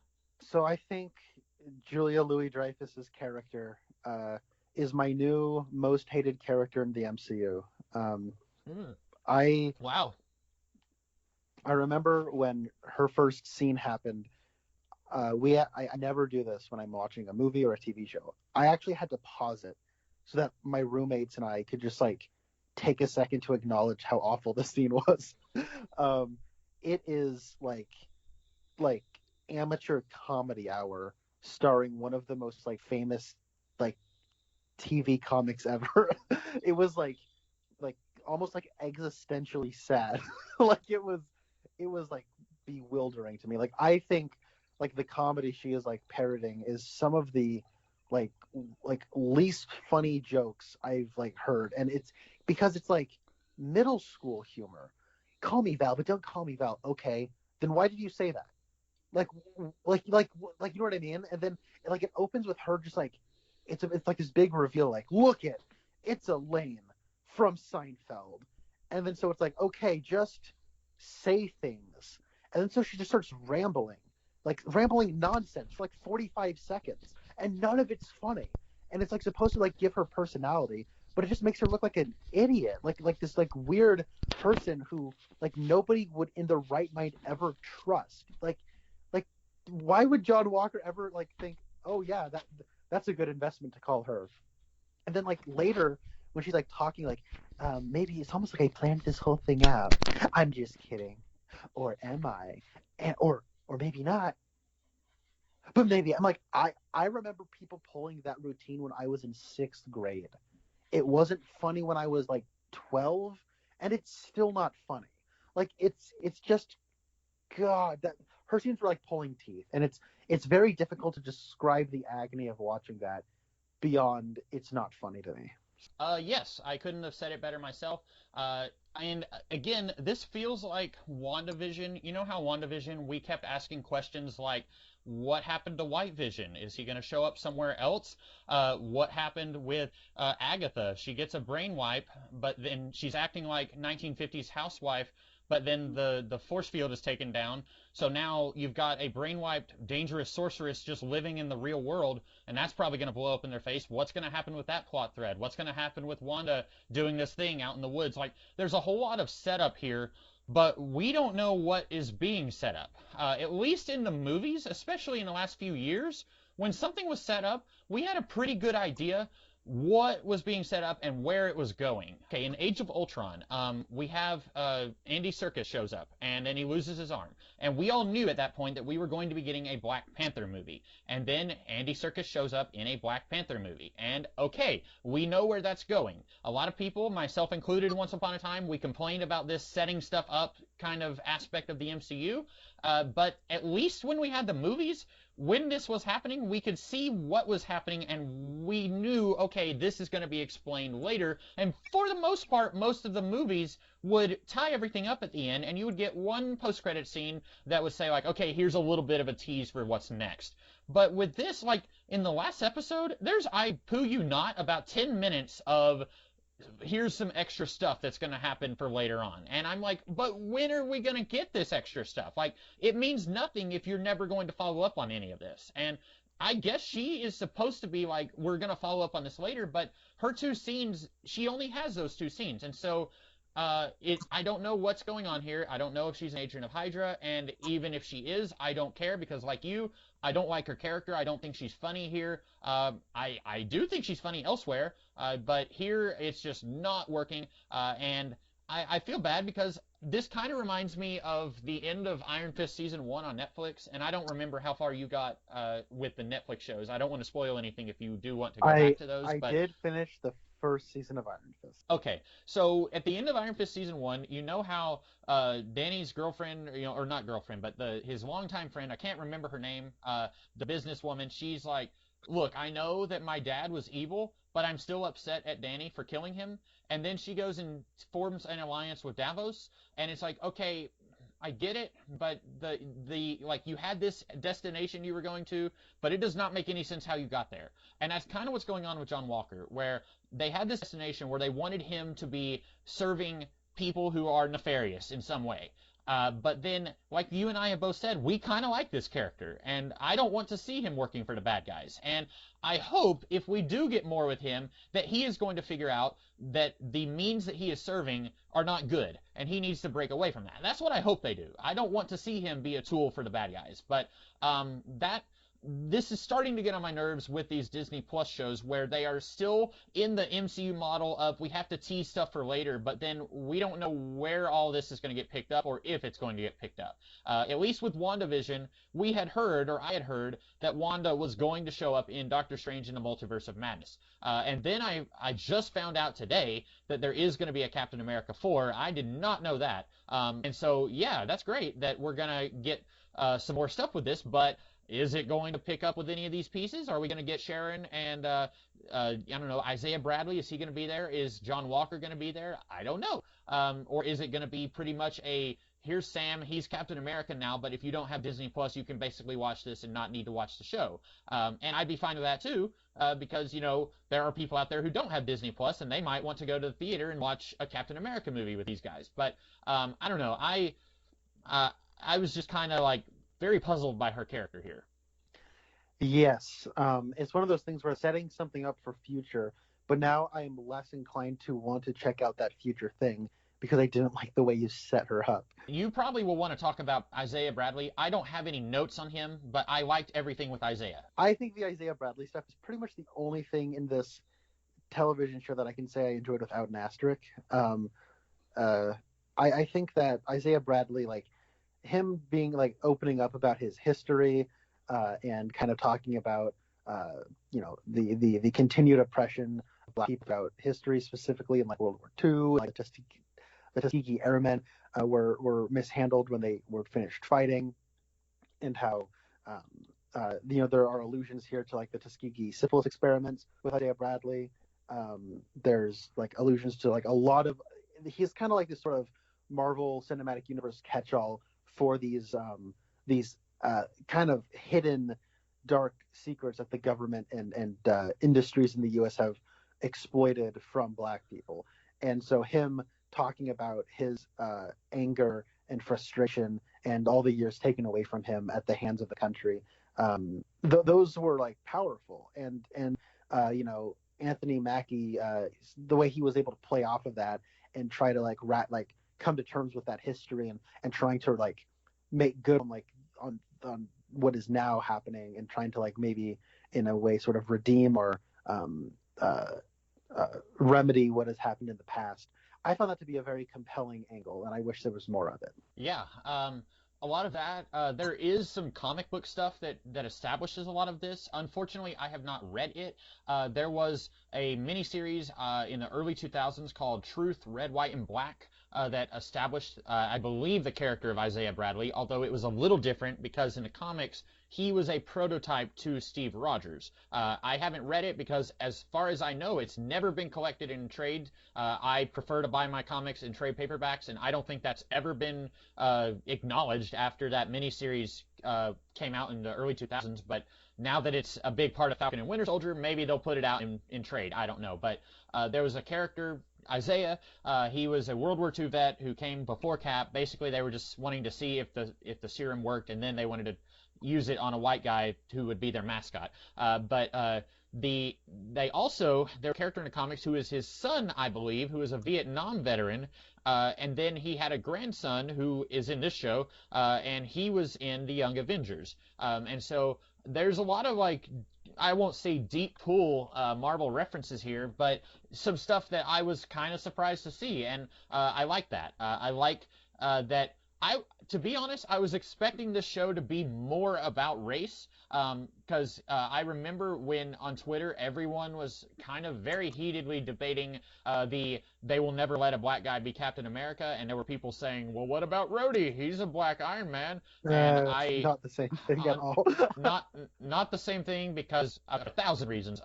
Iron Man has a mask. They put a mask on War Machine. So also Iron Man is not a symbol of the country in the same way that Captain America is. There's just so many reasons that wasn't the same thing. And like but, the Iron Patriot thing, I heard people making comparison to that. And it's like everybody acknowledged that was like a cynical PR campaign. Yeah. I like that you have I like that Sam is able to respect Isaiah's past and his experiences, but he's also able to say, I did not share those experiences, and I am going to do the best I can at being Captain America. I like that. And then at the end, he comes back, and there is no disrespect. He says, like, hey, I want to show you something. And then it's good. I really like it. And I wish we had more of this guy. It was weird. Usually I don't talk about the filmmaking stuff. So, Connor, I don't know if you noticed this because you are more into that than I am. But when we are first introduced to Isaiah, we are seeing him from about his lower forehead to his upper chin. Like, we don't have a good clear look at him when he's yelling at Bucky and Sam. And then we get like a full look at him, and I'm like, oh dude, we haven't even seen him do anything yet, and I'm afraid he could like tear me apart. Like, he looks really strong. Like he doesn't look like a scrawny old man, you know what I'm saying? Like, he looks like he could still be a super soldier even though he looks older. And I was like, yeah, I want to see, like, my grandson got kidnapped by the Skrulls. I'm going to go in there and I'm going to like tear them apart. I want to see an Isaiah Bradley thing. And that's the problem with these Disney Plus shows. We only have so much room for so much stuff that we don't have any, we can't give spotlight to all the characters we want to spotlight. Like on the Netflix stuff, I always wanted to see a Misty Knight show, and we never got that. We got to see her as a background character. And so if we see more of him, I will be happy to watch more of him, but I don't know if we're actually going to get to see any more of this guy. I hope so as well. I was kind of worried he was just going to show up for that one scene in the second episode, but I'm glad we got a lot more of it, and I'm glad he was able to talk more about it. And and I really like how the show acknowledged Sam's kind of awkward feelings about, like, he literally knew Steve Rogers though, so like he has a level of insight about Captain America that Isaiah Bradley doesn't. But at the same time, Isaiah Bradley has a much richer understanding of the history of the super soldier serum and like the sort of the governmental like fallout and like the way the program was like kind of used against people after Steve Rogers. And like there's a whole legacy there that needs to be addressed. And so like there's a legit conflict happening within Sam during those moments. And I said earlier that this didn't feel like a personal story for Sam. That's the exception. That's the kind of internal struggle I wish more of this show was built around. And so, his decision to become Captain America at the end, I think Isaiah might have, come around with that a little too quickly. I think maybe a more believable reaction would be, just you wait. It feels good now, but this is not going to last forever, Sam. I would have maybe believed him if he was a little bit more skeptical about, Sam's decision to be Captain America. But as just like the ending of a show I kind of hated completely, I still kind of at least enjoyed that we got that closure in some form. So yeah. And I agree with you that Sam getting a look into Isaiah, that's kind of the exception to this being a personal thing. But like I said, I don't know if I quite vocalized this as well as I could have.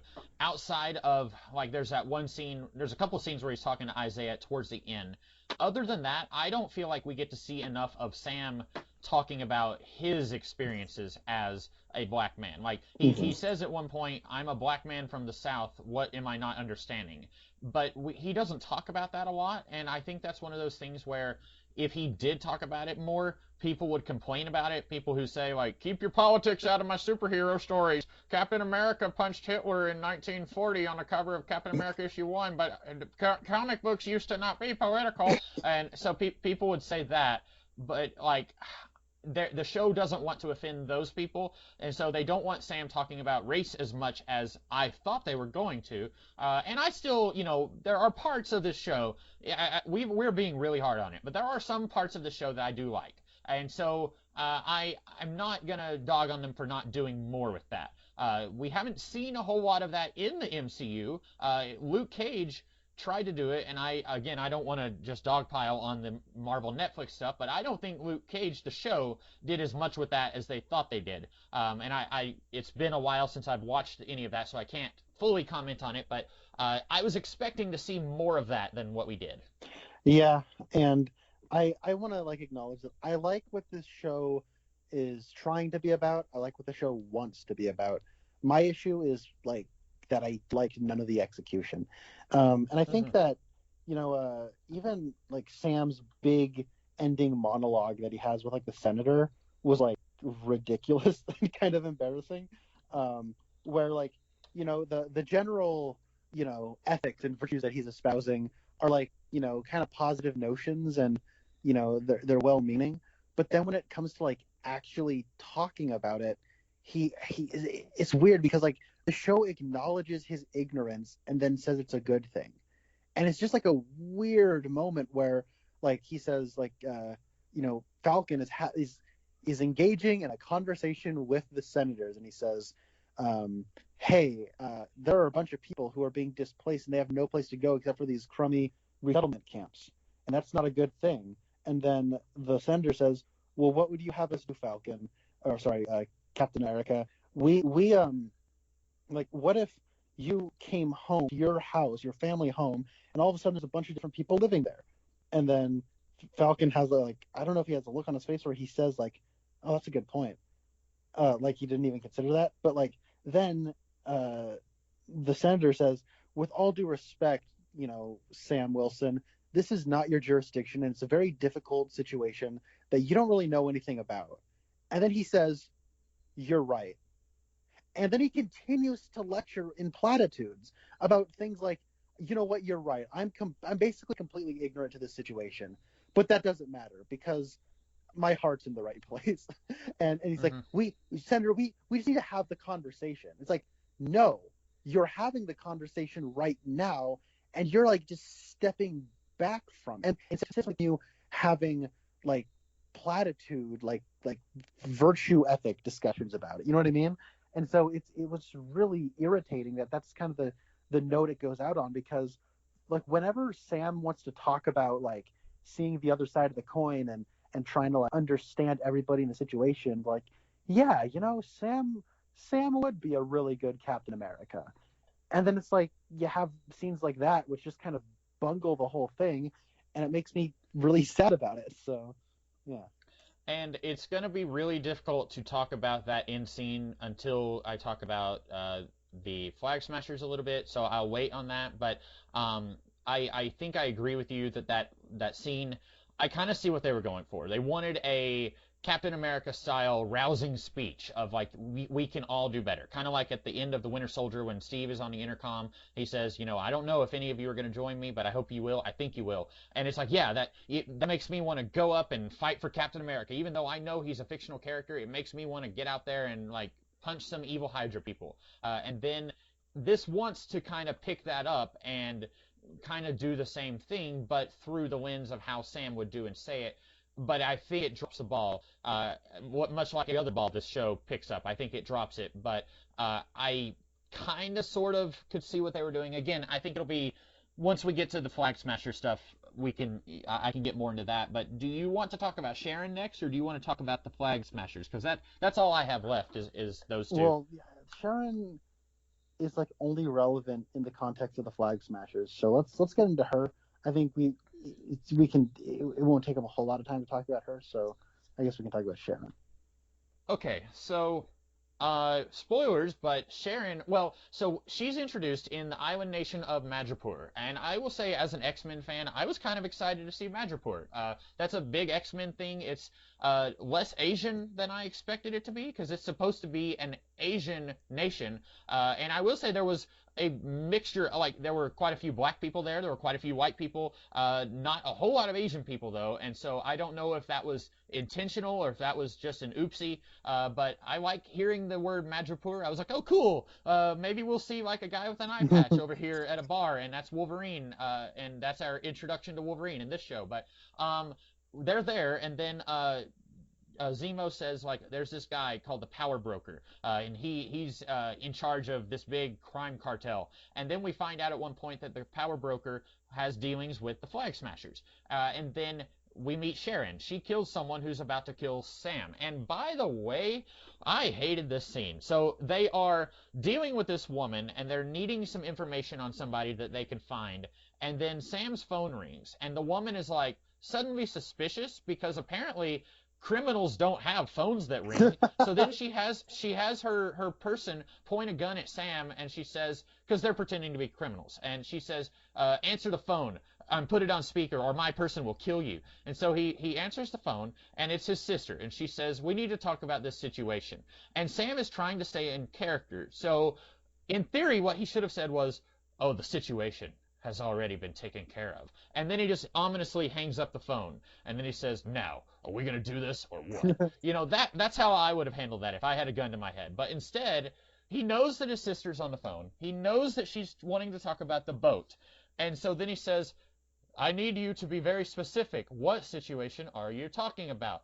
And meanwhile, silver-haired Scottish woman is like got a gun on him, and then she says, the situation with the boat. And then she says, hey, I told you, put away your Cheerios. And by that point, I'm really surprised that Sam doesn't have a bullet in his head. And Sam is trying, I guess, because he says like, oh yeah, I killed the banker. And then she says, Sam. And that's when everything goes to heck. And I was thinking, like, why didn't he just say, yes, I took care of that situation, ominously like a crime lord would, and then hang up the phone? Like, does the woman who has a gun on him need to know what the situation is? Will she shoot him if he just hangs up the phone after that? I don't know. But then, I am 100% going to accidentally call her Peggy. I get these two confused, so I just call them in my head World War II girlfriend and modern day CIA girlfriend. So modern day CIA girlfriend shoots Scottish woman, and then she comes in and says, hey, it's me, and then they go to her apartment, and she says, after I gave Cap the shield in Civil War, I had to go on the run, and you guys completely forgot about me, and so I had to kind of start stealing art and selling it on the black market, and then when they go to this, and she's kind of like mean to all of them, and then they go to this shipping yard container, and they're going into this shipping container that's empty, and they're on the mics, and they say, Sharon, are you sure that this is the right container? And right then and there, I thought, she's going to betray them. Something's going to happen, and she's going to turn on them. And surprisingly, that doesn't happen in this scene. But then at the end of this episode, she goes to someone and says, we have a problem. I'll tell you about it on the way. And so I thought, oh, okay, she's the power broker. And then at the end of the series, we get oh, so you're the power broker. And I was like, what? I thought we already knew that. I thought the show was telling us that she's the power broker when she said, we have a problem to someone we had never seen before. Like, I thought it was pretty much telling us that. And so, like, just from my, like, very, very, like, minimal editing knowledge, I think if you wanted it to be a surprise that she was a power broker, you would have taken out that scene where she says to the chauffeur, we have a problem, I'll tell you about it on the way. Take that scene out, and then you have no reason to not trust Sharon, right? Or you have less of a reason to not trust Sharon. Yeah. Because so anyway, I've rambled a lot. I feel like you probably have some thoughts on her becoming a crime lord. What do you think about how this was handled? I really hate it. Shocker, I know. So that whole scene you were talking about where they go to Madripoor, I don't know. I've only seen the show once. I'm gonna have to watch it a second time. But I was under the impression that they went to Madripoor to visit the power broker. So when they're talking to silver-haired Irish lady, I'm like, okay, this is the power broker, whatever. And then the situation goes south, and they're like, we need to meet the power broker. I was like, then why did you guys go to this person? Like, what function did that serve? Can you explain that to me? I don't know. I haven't seen. So that was episode 4, I think. 3. It's been a while. Let's see. I'm trying to think of when I started watching. I think I watched episode 1 on Friday, and it is Tuesday right now. So it would have been a few days ago that I watched this episode that we're talking about. But I was a little confused about that. I think maybe because they mention. I thought they didn't even mention the power broker until they got to the bar and Sam had to eat the snake eggs. So I was a little like, I knew that they needed to go because they're like, well, there's a trail. We need to find where these super soldiers are, and there's someone in Madripoor who can help us. but I didn't think they mentioned a power broker until they got to that bar. Okay. So Sharon shows up and then is like, I hate you people because I'm mad because in a scene that was cut from Civil War, I got the shield and wings out for you and I didn't get a pardon. And over 5 years, like there's the whole like story with the Flag Smashers is built around the notion that border security is like at an all-time lack of strictness. There's a lot of people just kind of moving freely around the world, and Sharon Carter's really iffy and mad because she couldn't get back into the U.S. Okay, and then I guess Steve Rogers just didn't, wonder why she didn't get a pardon, didn't vouch for her. I guess because I think that's ridiculous personally. Built on I think a very stupid premise, and she's like, I'm a basically a femme fatale who sells art on the black market, and I'm like I'm a tough chick too who like knew you guys were already in Madripoor, and it's like okay, why is Zemo even here if Sharon Carter is kind of the one who could have just served the Zemo function? Well, we can't have her serve that function because she's also the power broker. Why is the power broker even here, though? It's like she did this whole side of her didn't even need to be here, and it's like even teased at the end where it's like, oh, she's like in front of Congress and getting her job back, but she's still the power broker. Ooh, I like what are we doing here? Like I know this is just set up for future stuff, but it's like I don't care where this goes. I just think this is a stupid direction to take this character. And she's like acting like a crazy person now. I guess she must be a Skrull. So there's like I mean that would be I think a stupid but at least an explanation. But then on top of it all, like so she's the power broker. She's sort of like third party trying to take down the Flag Smashers. And so she wants to take them the Flag Smashers because she sold them the serum, right? Mm-hmm. And she didn't get money for it? Is that why she's mad at them? Your guess is as good as mine, because in the last episode, Sharon says to Infus Nest, come back to us, or come back to me, I'm mad that you betrayed me, and Infus Nest says, well, that's because you just want to create an empire. I don't care about that stuff. And even though I want to have a new world order, and I don't care about how. Yeah. God, man, when we get to that character, that's going to be like this. You think this podcast's been running long now? We're gonna take all the snark filters off, me and you both, when we get to her. She's like that might make the podcast twice as long as it already is. But I was going to say though that in the last episode, first of all, I guess Sharon developed the superpower of teleportation because she just appears in New York and was able to get back to the U.S. with a mask on, with like the Black Widow digital mask thing from Winter Soldier. Which, are you kidding me? The whole point she became the power broker that we're told is because she couldn't get back to the U.S. But I guess she could have just come back whenever she wanted to. Well, and if she's a liar, if she's betraying everybody and she's manipulating people, then that kind of makes sense. But someone should have said, hey, I thought you had trouble getting back into the U.S. And then she would be like, no, that's not what I said. Like, someone should have called her out on it. Yeah, but then, what is the thing that makes her become the power broker then? Why even become a power broker? That's a good question. And I will go ahead and weigh in with what I think. First of all, I wasn't really thinking about how Steve was still around for 5 years and how he could have vouched for her. I wasn't thinking about that at all. You have a very good point. Steve would have, in theory, the good-hearted Captain America would have given her, he would have called up after the blip. It would have been crazy for a little bit, but he would have, a week or two after the blip, he would have said, hey, there's this lady who's probably on the run right now. You guys need to wipe her record because she was just doing what she thought was right. I vouched for her. She tried to help save the world a couple times. Let's give her a break. You're right. He should have done that. I didn't think about that. I don't know how they could have done this better. In theory, I like the idea of she's got her back against the wall, and so she has to do what she has to do to survive. And so she's kind of fallen into the life of a criminal in Madripoor. In theory, I don't have a problem with that because I didn't feel like there was much to her character before this. I felt like both her and World War II girlfriend were just the token women. They didn't have a whole lot of characterization and things that we know about them. What we know about her is that her grandma or her aunt is Cap's girlfriend from World War II. That's what we know about her.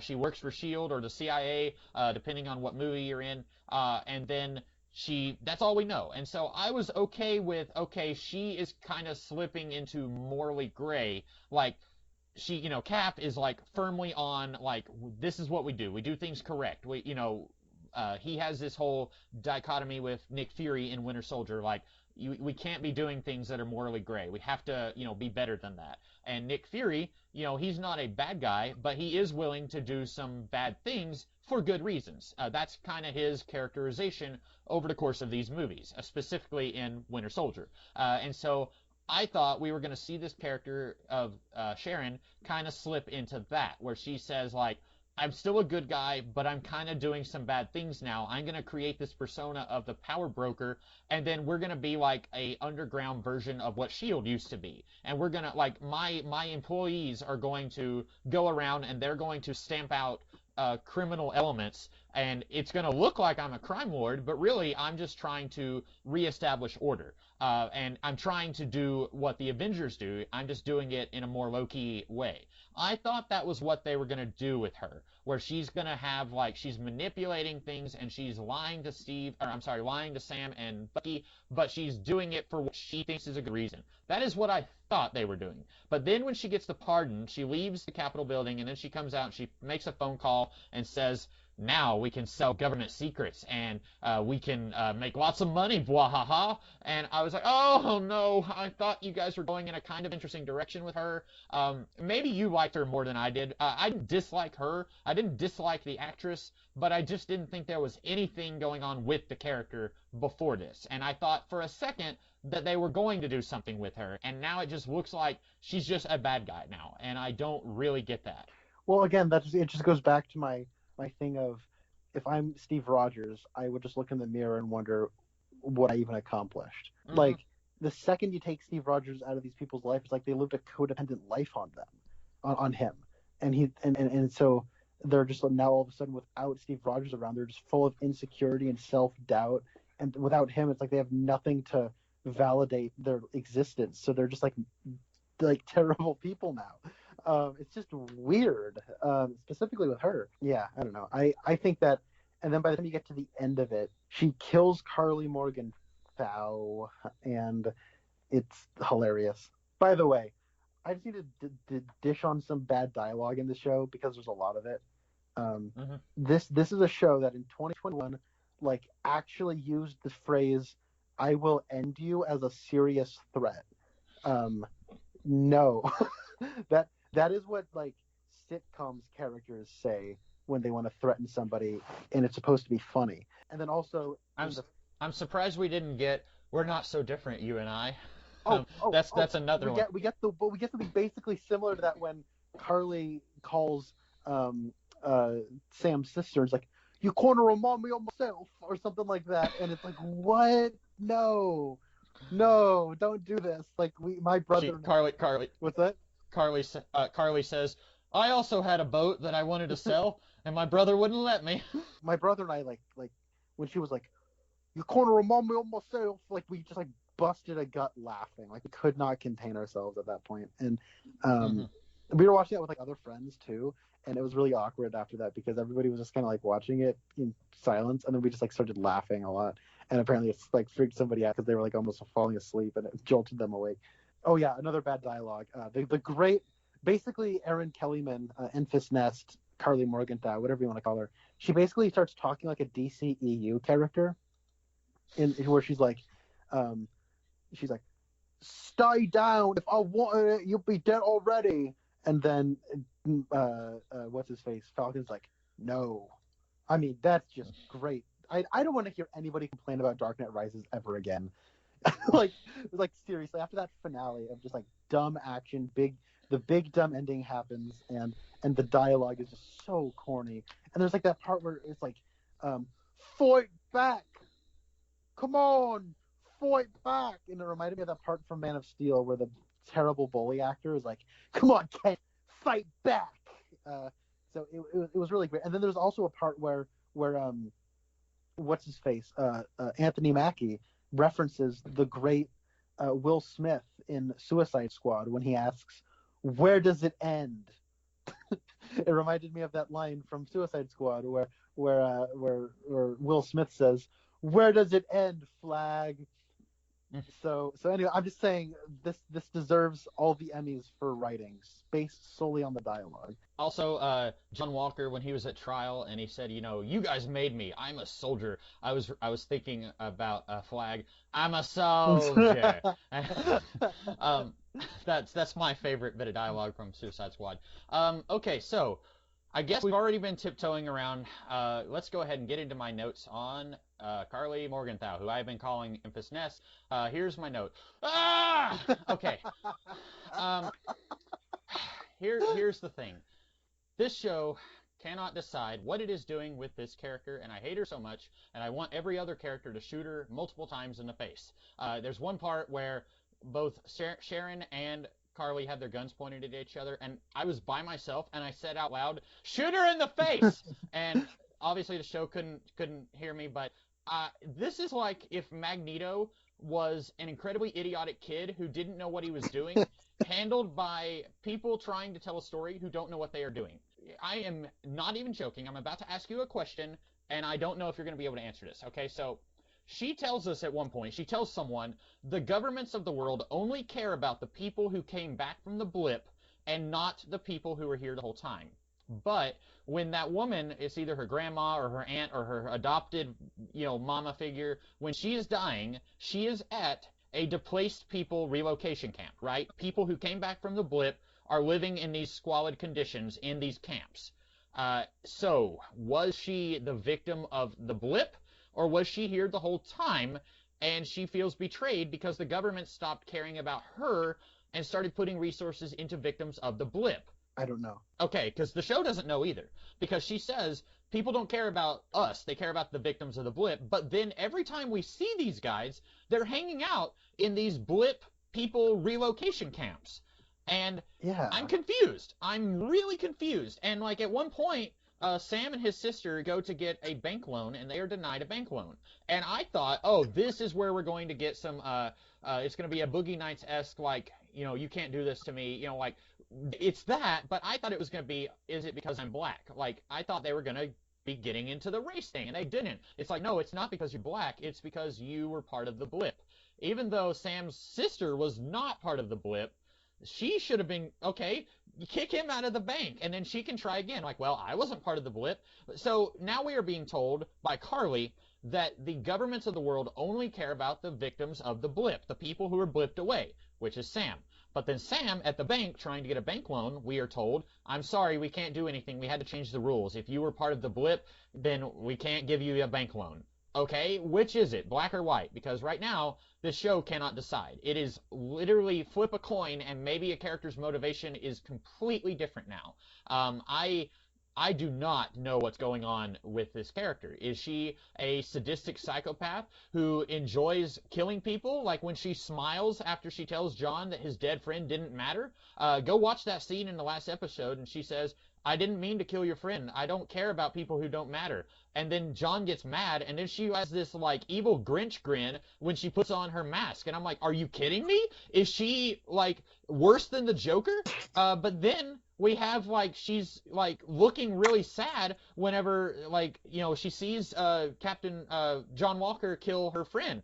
And it's like, no, you do not get to be sad about that after everything that you've done. Like, and she seems surprised when on the news it says, now the governments are thinking of putting their borders back up. And she has this look on her face like, well, this is an unforeseen turn of events. What? I thought that's what you want. You guys are the flag smashers. I thought you wanted to tear down the borders, and now you're acting like, how is this? What?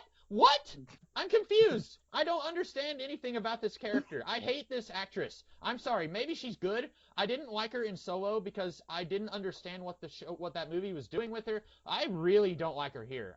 Maybe she's going to be good in something else, but so far this is 2 strikes and you're out for me. Maybe I'm being really too harsh on her, but I hated this. If everything else I was either neutral or I was like, yeah, it's bad, but I don't hate it as much as Connor. Oh man, I hated this so much. Connor, why don't you tell us everything that's awful about All right, this? we're going to tag team this. Okay, so you're right. That was an aspect I didn't even think about as far as like who are the victims here, because there's like, and then it's especially frustrating about like the ending where it's like, I don't care about people who don't matter to my cause. It's like, I thought you were doing this for everybody on Earth because this was about something bigger than just yourselves. Like, And that's where like, yeah, and then that's where like, if you have any writerly instincts, you know, John Walker's response should be, Lamar and his family were all like, you know, they were dislocated by the people. They were dislocated by the blip. And then she should be like, whoops. You know what I mean? Like you should, like, that should be like a retort. That should be a thing where he didn't matter to my cause, and then John Walker should say, but he did. And then that makes her look like a worse person. You know what I mean? Like, that's like, you continue the dialogue, but she's just an idiot. And that's where, like, this character feels like a 15-year-old who just discovered Jimi Hendrix, and they think that they are now, I'm sticking it to the man, I'm a revolutionary. Yeah. It's like, you don't even know anything about anything yet, and I hope I don't have any 15-year-olds listening to this, and if you do, maybe you're smarter than the 15-year-olds I'm thinking of, but, like, she is acting like a kid who thinks that they have some really poignant, like, thing that they have thought out, and I'm going to fight for this cause, but she doesn't know what she's doing. And like, there are multiple times where a character will talk her in circles, and like, Sam is trying to talk her down, and she says, she says something like, you know, I will kill anyone who gets in my way, and Sam says, oh, really? And then she says, I didn't mean it like that. Okay, how did you mean that? Like, how you tricked me into saying that. Like, no, he gave you the rope, like, you hung yourself with your own rope, okay? Like, that should just show you how stupid you are, that you were able to say that without any, like, oh man. Yeah, this character is the worst. You know what? I know you didn't like Agent What's-His-Face from WandaVision. Man, he's looking pretty good right now. Yeah, yes. Malekith the Accursed from Thor: The Dark World is looking pretty good right now. Like, this is beyond perplexing. Like, Malekith was frustrating because I didn't know what his character motivation was, but I would rather have a character with no character motivation than a character who bounces back and forth between multiple character motivations, between scenes. It is infuriating. And like I said, maybe this girl is a good actress, but so far I haven't seen it. And this is one of those things where if I see her in something else, I'm only going to be reminded of this awful, awful character from this show. You were doing your own little, like, what if they did it better thing. I think what they should have done, if they wanted to have the core of the show be they will never let a black man be Captain America, then they should have had somehow, like, the government finds out that Sam has the shield and they talk him into giving them the shield, and then they give the shield to John Walker, and then if they wanted to have Sam and Bucky be like, this is not good, actually have John Walker be the character that the audience thinks that he is, where he's, like, going out there and he's, like, kind of a little bit racist, but not in, like, an overt way, you know, something like that. And then you could have that be a parallel to what Isaiah Bradley said, where it's like, you know, hey, they're not going to let a black man, but they are going to let the blue-eyed blonde guy be a black Captain America. And then instead of having the Flag Smashers, it should be every episode is just some no-name threat. And Sam and possibly Bucky and John Walker are going out there and they're working together dealing with a no-name threat. In each episode, it's a different thing. But the overall threat of the series would be John Walker. And eventually they're like, he's gone too far this time. We have to stop this. Something like that. And you would just have one villain. Because this is not even 6 hours long. Some of these episodes are 45 minutes long. I think one of them, when you count like the 10 minutes of credits, it's like an hour long. So it's not really that long. You don't need to have 3 or 4 different factions that you're trying to juggle. You've got Sam and Bucky, and then at times they're separated, so then you have more stuff to handle. You've got John Walker, then you've got the Flag Smashers, then you've got whatever Elaine from Seinfeld is and what she's doing. That's way too much for less than 6 hours of entertainment. This needs to be streamlined, and really there just needs to be like 1 or 2 factions like at it with each other.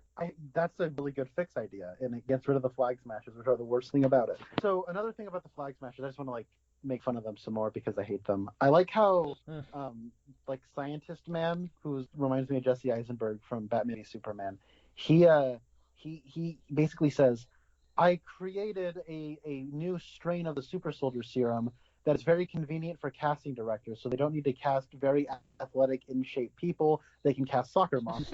And so the Flag Smashers are just a bunch of like frumpy-looking people who like live in shanty towns. And that's it. So to talk about Erin Kellyman, the woman who plays Kara Morgenthau, who is also Enfys Nest in Solo. I'm tempted. So you and my brother have the exact same thing where you just don't like her at all, and I'm always sensitive to trying to be open to young actors. This lady is giving me like my convictions a run for their money. Like it is really hard to try to give her the benefit of the doubt because I think she's like just awful. But at the same time, I do think it's worth noting that she's basically being asked to play the same role in both Solo and in this show. And maybe we should not be casting her where she is like this young, like rousing, like leader, because she has no presence for that. Her giving a big rousing speech is just embarrassing. It sounds like she has marbles in her mouth. Like it's like she looks like she's half asleep delivering these monologues. Like I don't know what I'm supposed to get from her. And she, like you said, she sounds like a stupid teenager when she says things like, I'm going to kill everyone who gets in my way. What? You really do that? No, you tricked me into saying that. No, he didn't. That's like exposing something that is like a flaw with your like way of thinking. And then it's like, I'm going to bring Batroc the Leaper into this for the end. Why? I don't know. And that was like so hilarious when it was like, it's like I'm trying to think of like the comedy that like this reminded me of, but it reminded me of like a specific comedy where you have like it's the only people in the scene are Carly and Sharon Carter, and they have guns pointed at each other, and it's like we can't have any other character in this scene because we can't let anybody, like nobody can survive the show knowing that Sharon is the power broker, right? And then it's like Batroc the Leaper says, I'm here now, and they go bang and then shoot him. I'm like, oh, I guess Batroc the Leaper's not going to be in the MCU anymore. Like it's such a random thing to like having him at the beginning of the show as like a little returning bad guy. That is absolutely by me. I get it. Also, it's kind of weird. Sorry, this is a little off topic. Isn't it weird that the opening of the show is we got to stop Batroc before he gets to the border, otherwise our jurisdiction runs out. But then also apparently global like border security is like kind of not as tight as it used to be. So what is it? Oh, and also, I don't remember what country they were in when they were fighting those people. So, first of all, was that Batroc in the first episode? Because I did not pick up on that. Okay, I did not pick up on that. I was racking my brain because I thought that the only time we had seen Batroc was in the beginning of Winter Soldier, and then, like, Carly had hired him, and it's like, because he has beef with Sam. And I was ready to scream to the sky, why? Like, Sam wasn't in that scene on the boat in Winter Soldier, I thought. And so I was like, this doesn't make any sense, and I didn't realize that that was Batroc. Okay, so that answers one question for me, but now here's my other thing, okay? So the military guy who's talking with Sam, he says, okay, we have to be subtle about this. We can't, you can't be seen. The army, we're not allowed in this country. And then there's a whole lot of, like, whiz-bang action, and then it's like, you're 3 seconds from the Libyan border. They really don't want us over there. And then Sam says, okay, got it. And I was thinking, but you're not allowed here where you are, right? Like, we were told that the military does not need to be in this country that's right beside Libya. And then you're heading to Libya, and they said, get out of there. You can't be in Libyan space. And I thought, you can't be here either, Lo, right? Yeah. And so that was what was driving me crazy. I had that in my notes at one point, and then I thought, like, I can't do this. And this was my attempt to keep the podcast shorter. Oh, I was naive. I have a question about Bucky real quick.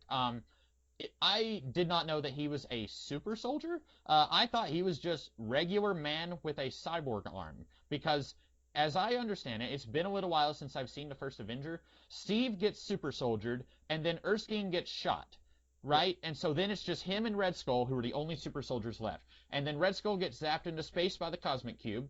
So then it's just Steve in the ice. Okay, and then we find out in Winter Soldier, the movie, that somehow, even though in the first Avenger, Tommy Lee Jones was talking with Truman Capote, the guy I can't, he looks like...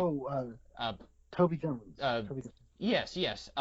He's talking with him, but then we find out that at some point after Bucky fell off the train, that Toby Jones created the Winter Soldier.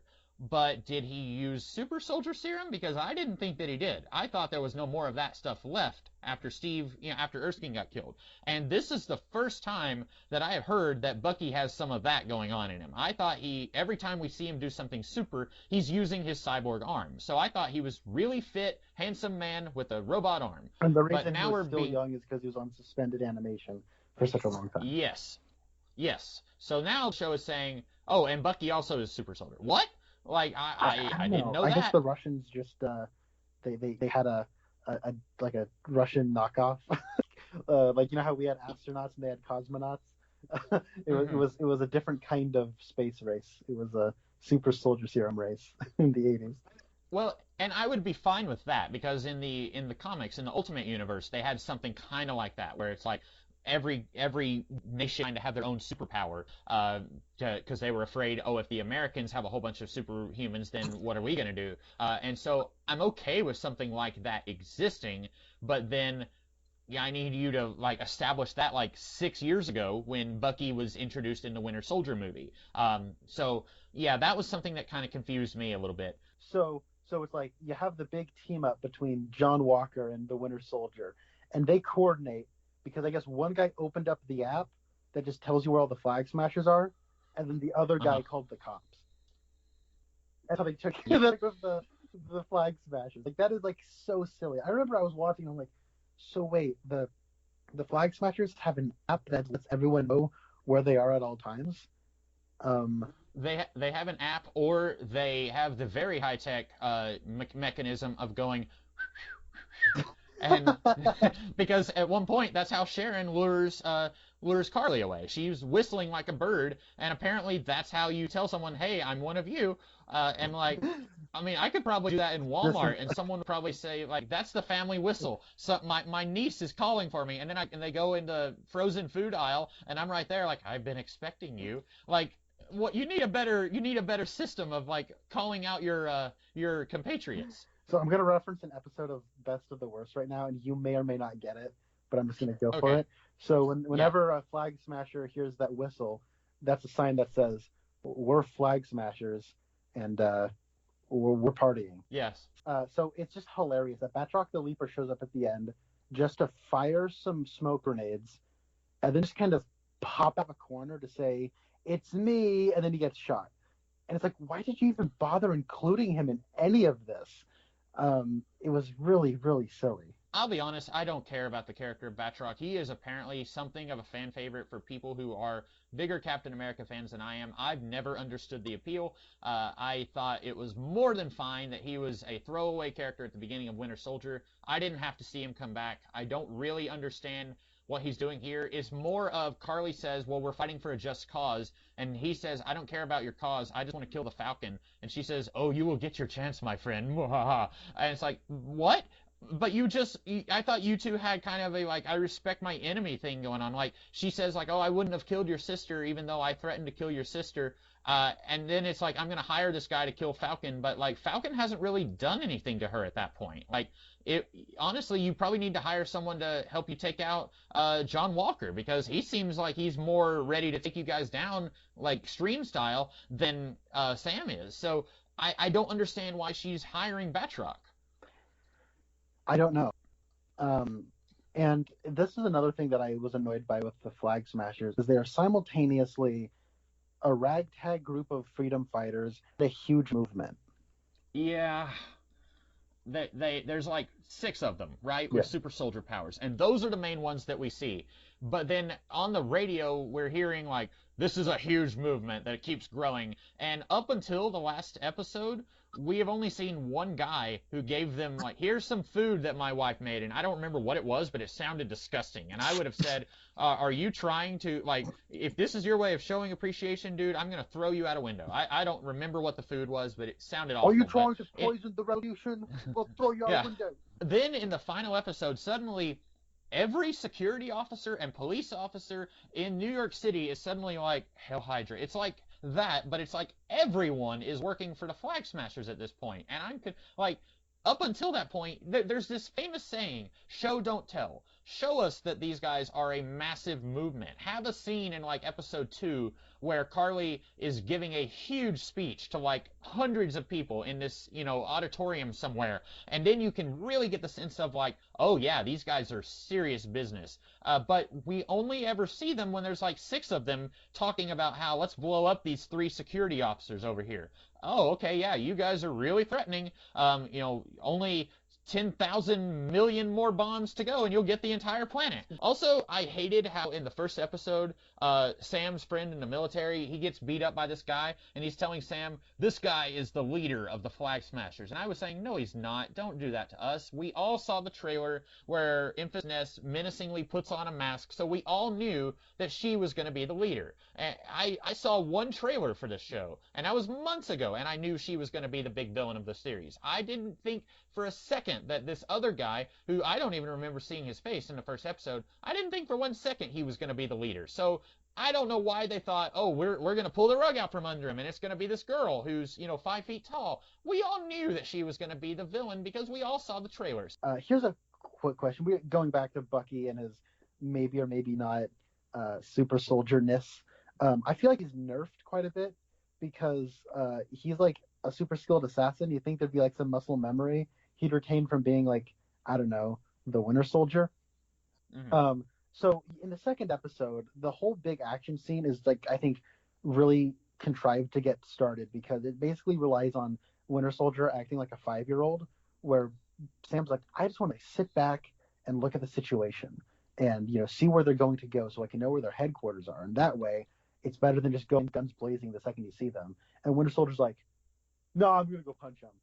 And then they like get a big fight over it. And then it's like, oh, they're actually all super soldiers. That's the twist. And then, so Bucky's like, yeah, I can take him out, bro. And then he just gets like the hide handed to him. Like he's just like doing terrible in the fight. And then he gets like thrown down. And like his metal arm, which I think from Wakanda, this one's made of vibranium. But I guess they forgot about that. I guess vibranium just decided to not be the strongest metal on the planet. And so then he's like using his metal arm to try to like stop the truck, and it's the semi truck, and it's not working. And then later you have that part in the final episode where there are people inside of like a SWAT vehicle that are being held hostage, and he's like trying to break them out, and it's taking him forever just to punch the little lock off. And it's like, what is that lock made of? Your arm is made of vibranium, right? Why is this taking so long? And I just feel like there's a lot of like those moments where just like Winter Soldier in particular is made to look pretty incompetent, even though he's got like a vibranium arm. Also, I like the part in the final episode where the new Captain America suit is from Wakanda, which basically means it's made with vibranium. And so somebody's like pointing a gun at him, and like Carly's pointing a gun at him. It's like, it's made of vibranium, so the scene has like no tension. So yeah, And even if the suit was made of cardboard, his wings in the past have been bulletproof. yes. We just saw a scene where he covers a guy with his wings and the shield, but like a helicopter or something is falling, and he blocks the person with his wings. So just do a little flippy, turn yourself Yeah. around, and your wings pop out, and then they're bulletproof. Even if the rest of the suit's not vibranium. Like, I agree with you. That whole thing, just do a quick little cover your mouth and the top of your head with your hand, and then it's like, all right, I'm good, fire away. I like Yeah, how in the final episode, there's so many dumb moments in the final episode that are hilarious. Like there's a part where he like texts a woman who's being held hostage on a plane, like count down from 5, and then like my brother turned to me, he was like, when did he have time to send a text? Mhm. That first of all, that then like all of a sudden she starts counting, or oh, sorry, he says like put your earbuds in, and so she does. It's like, A, when did he have time to send that text? But then B, he's like, okay, count down from 5, and then it's like, oh, are you guys gonna count down together, or oh, you're just gonna let her count down, but she's sitting right behind the pilot.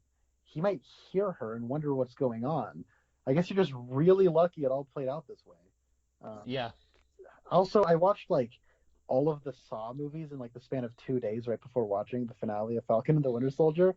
So when the guy fell out of like the helicopter and landed in the river, I was a little disappointed because I wanted him to land on the pavement and be a blood stain. I thought that would have been pretty fun. I've never seen the Saw movies, but I wanted John Walker's shield to get broken in half, and like the really rough, like sharp side that just got cut in half down the middle, I wanted him to use that as a saw to cut off Carly's head. Yeah.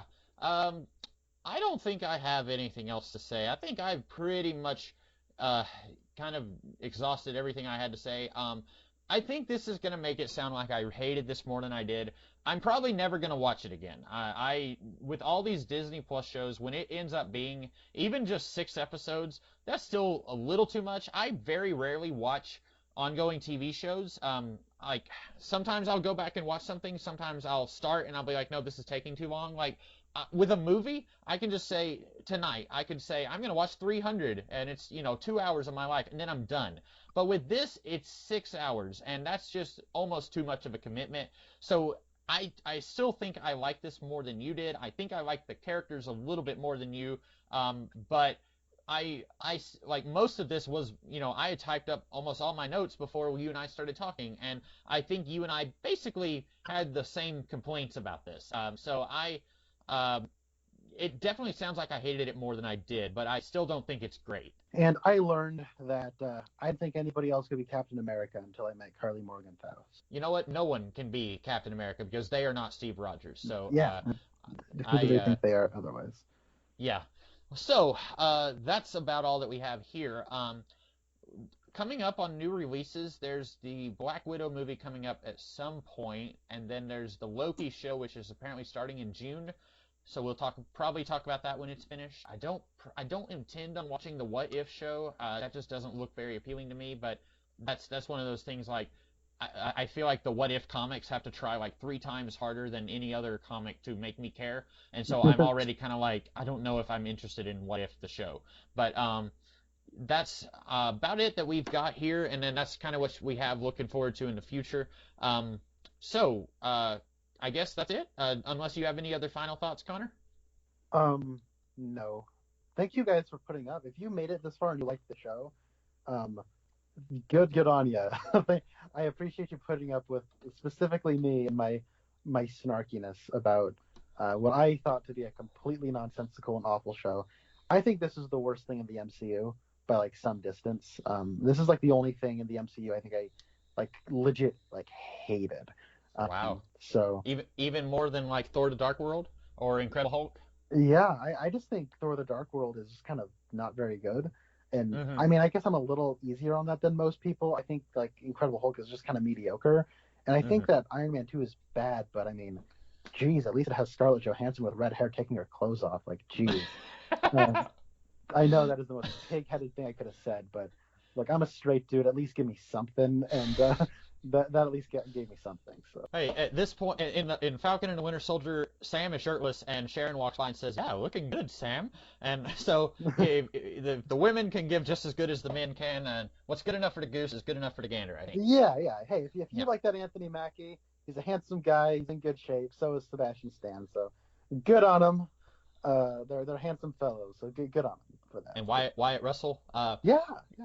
This is probably something I should save for after the podcast, but I don't know the actor's name, but the guy who played Battlestar, I was thinking to myself, if we lived in a world where someone of color could be Batman, I would really like to see that guy play Batman, because I was thinking to myself, he's kind of got a gruff voice, so he can do the, like, where are the other drugs going? Like, he can do that pretty well. And he's a handsome man. I think everyone in the show is pretty handsome, for the most part. Yeah. And he looks good. You throw a suit on him, he's going to even look better. I think he could have played Black Batman if this was a world that would allow that kind of thing. I don't know that actor from anything, and I don't know where his career is going, but I am interested. I'll tell you what I know him from. I know him from one of the Saw movies. Oh! I was like watching and I'm like, I know this guy. And I like checked the cast and I'm like, that's it. It's the guy from Falcon and Winter Soldier. It's Battlestar. That's it. Because I was like, his voice and like he kind of has like a way that he kind of like looks with his eyes, and like when he said he could be Batman, I'm like, I can see it. Yeah. Also, I was like, even though I know nothing about his character, when he died, I was just like, oh, come on, guys, he was one of the good ones. Like, I was sad, even though, like, my brain says we didn't know anything about him except he was friends with John. So it's kind of like, we didn't know anything about Peggy or about Sharon except that she was Peggy's niece. But like, my heart says, oh, like, well, couldn't he have like lived and just like, he's gonna go hang out with John. They're gonna grab some beer and maybe come and work on the boat with Sam and Falcon, or Sam and Winter Soldier. So that's it. I think we're just kind of dragging this one out. We will see you guys in the future. Oh man, this one was almost 3 hours long. Oh my God. I am the Comics Kid 2099. And I'm Connor Nielsen. And we'll see you guys in the future. Bye. Oh. Sometimes I will mute my mic, or I will think that I have muted my mic, and then later I will go back and listen to a podcast or listen to it when I'm editing, and I can hear like, and I'm like, oh no, did I not mute the microphone when and so